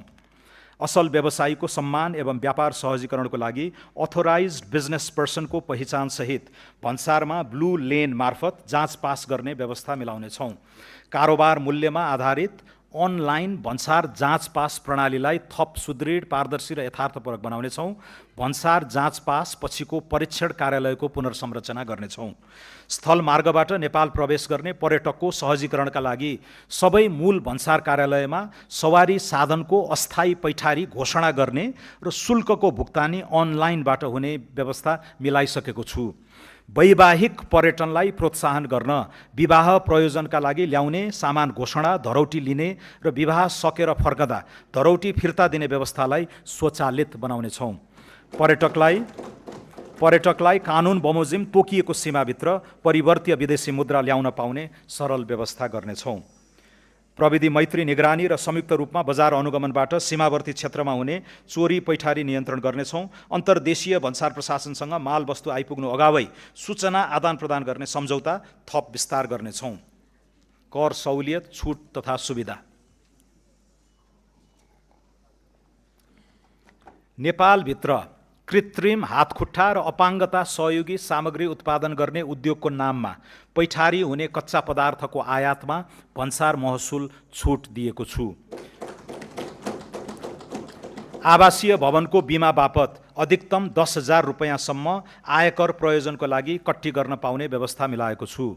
विकास निर्माण आयोजना सञ्चालनका लागि जग्गा प्राप्ति गर्दा घर जग्गा रजिस्ट्रेसनको लागि तोकिएको सरकारी मूल्याङ्कनसम्मको रकममा पुँजीगत लाभ कर नलाग्ने व्यवस्था गरेको छु। कृषि प्रशोधन उद्योगमा पहिलो 10 वर्षको आयकर पूर्ण रूपमा छुट र कोल्ड स्टोर, प्याकेजिङ तथा टेस्टिङ ल्याब सहितका मेसिनरी उपकरणको आयातमा लाग्ने मूल्य अभिवृद्धि कर छुट हुने व्यवस्था मिलाएको छु।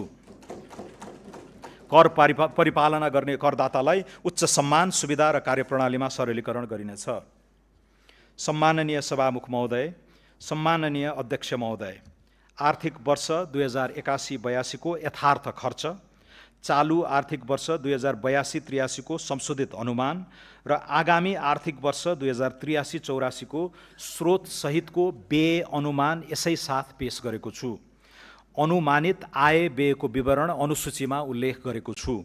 दात्री राष्ट्र र निकायबाट प्राप्त हुने प्राविधिक सहायता र अन्तर्राष्ट्रिय गैर सरकारी संस्थाबाट परिचालन हुने सहायता सम्बन्धी विवरण समेत यसै साथ पेश गरेको छु।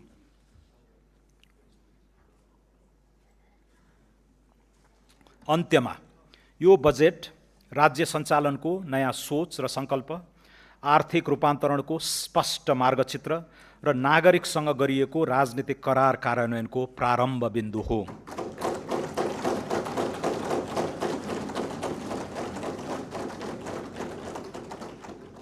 सुशासन, मध्यम वर्गको उदय, उत्पादनशील रोजगारी, प्रतिस्पर्धी अर्थतन्त्र र सम्मानपूर्ण जीवनको आधार निर्माण गर्ने लक्ष्यसहित प्रस्तुत यो बजेटले राज्यको भूमिकालाई नियन्त्रक र नियामक मात्र होइन, अवसरको सर्जक संस्थाका रूपमा पुनः परिभाषित गर्न खोजेको छ। यो बजेटले ऊर्जा, कृषि, वन, उद्योग, पर्यटन, सूचना प्रविधि र मानव पुँजीलाई आगामी दशकको आर्थिक समृद्धिका संवाहक क्षेत्रका रूपमा अघि बढाई अर्थतन्त्रमा संरचनात्मक सुधारको नयाँ चरण प्रारम्भ गरेको छ। यस बजेट मार्फत राजकाजमा थिति बसाल्ने, निजी क्षेत्रको आत्मविश्वास पुनःस्थापित गर्ने, सार्वजनिक सेवा प्रवाह संयन्त्रलाई प्रविधि अनुकूल र जवाफदेही बनाउने तथा उत्पादन, नवप्रवर्तन र उद्यमशीलतामा आधारित नयाँ आर्थिक सूचक्र प्रारम्भ गर्ने आधार तयार गरिएको छ। कर प्रणालीलाई सरल, न्यायोचित र उत्पादनमुखी बनाइएको छ। सार्वजनिक खर्चलाई मितव्ययी र परिणाममुखी बनाइएको छ।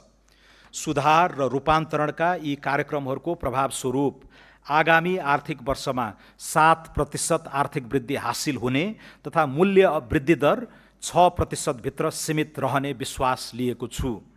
बजेटमा घोषणा गरिएका नीतिगत सुधार र कार्यक्रम कार्यान्वयनमा सघाउ पुग्ने गरी नेपाल राष्ट्र बैंकबाट मौद्रिक नीति जारी हुनेछ।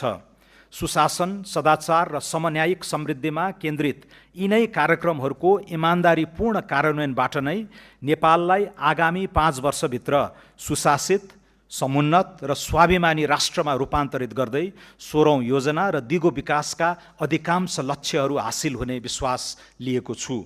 बजेट तर्जुमा गर्दा मार्गदर्शन गर्नुहुने सम्माननीय राष्ट्रपति, सम्माननीय प्रधानमन्त्री, सम्माननीय सभामुख, सम्माननीय अध्यक्ष र राजनीतिक दलका नेतृत्वप्रति हार्दिक कृतज्ञता व्यक्त गर्दछु। बजेट निर्माणका क्रममा रचनात्मक सुझाव, तथ्यपरक विश्लेषण र सहकार्यात्मक सहयोग प्रदान गर्नुहुने माननीय सांसदहरू, निजी क्षेत्र, श्रमिक, किसान, युवा, विकास साझेदार, राष्ट्रसेवक कर्मचारी, विज्ञ समुदाय, सञ्चार जगत तथा सम्पूर्ण नेपाली दाजुभाइ तथा दिदीबहिनीप्रति हार्दिक आभार व्यक्त गर्दछु। राष्ट्र निर्माण सरकारको मात्र दायित्व होइन, यो राज्य, निजी क्षेत्र र नागरिक समाजबीचको समान सङ्कल्प, सामूहिक अठोट, साझा प्रयत्न र समष्टि अभियान हो भन्ने विश्वास लिएको छु। बजेट केवल आङ्किक विवरणको प्राविधिक प्रस्तुति होइन, न त यो अर्थ राजनीतिक दस्तावेज मात्रै पनि हो। यो त जनताले दिलैदेखि पत्याएर अनि भित्रैबाट भरोसा राखेर शासकीय जिम्मेवारी सुम्पेको सरकारले मुलुकलाई सुधार्न र सपार्न बनाउने विकासको बाटोको भरपर्दो नक्सा हो। यो दस्तावेज नागरिकको मनसँग जोडिन सकेन भने यसका अक्षर र अङ्क जतिसुकै सही भए पनि ती निर्जीव रहन्छन्। नागरिकहरूको सद्भाव, समर्थन र सहयोग सरकारको अविनाशी पुँजी हो, जसको बचाउ र बढोत्तरी गर्नेतर्फ यो सरकार सदा कृत सङ्कल्पित रहनेछ। प्रस्तुत बजेटले अगुवाई गर्न लागेको राष्ट्र निर्माणको यात्रामा सबै राजनीतिक दल, निजी क्षेत्र, श्रमिक, किसान, युवा, उद्यमी, प्रवासी नेपाली तथा सम्पूर्ण नागरिकलाई शिष्ट संवाद, सहकार्य, सार्थक सहभागिता र राष्ट्रिय एकताको साझा भावनासहित साथ दिन हार्दिक अपिल गर्दछु। धन्यवाद।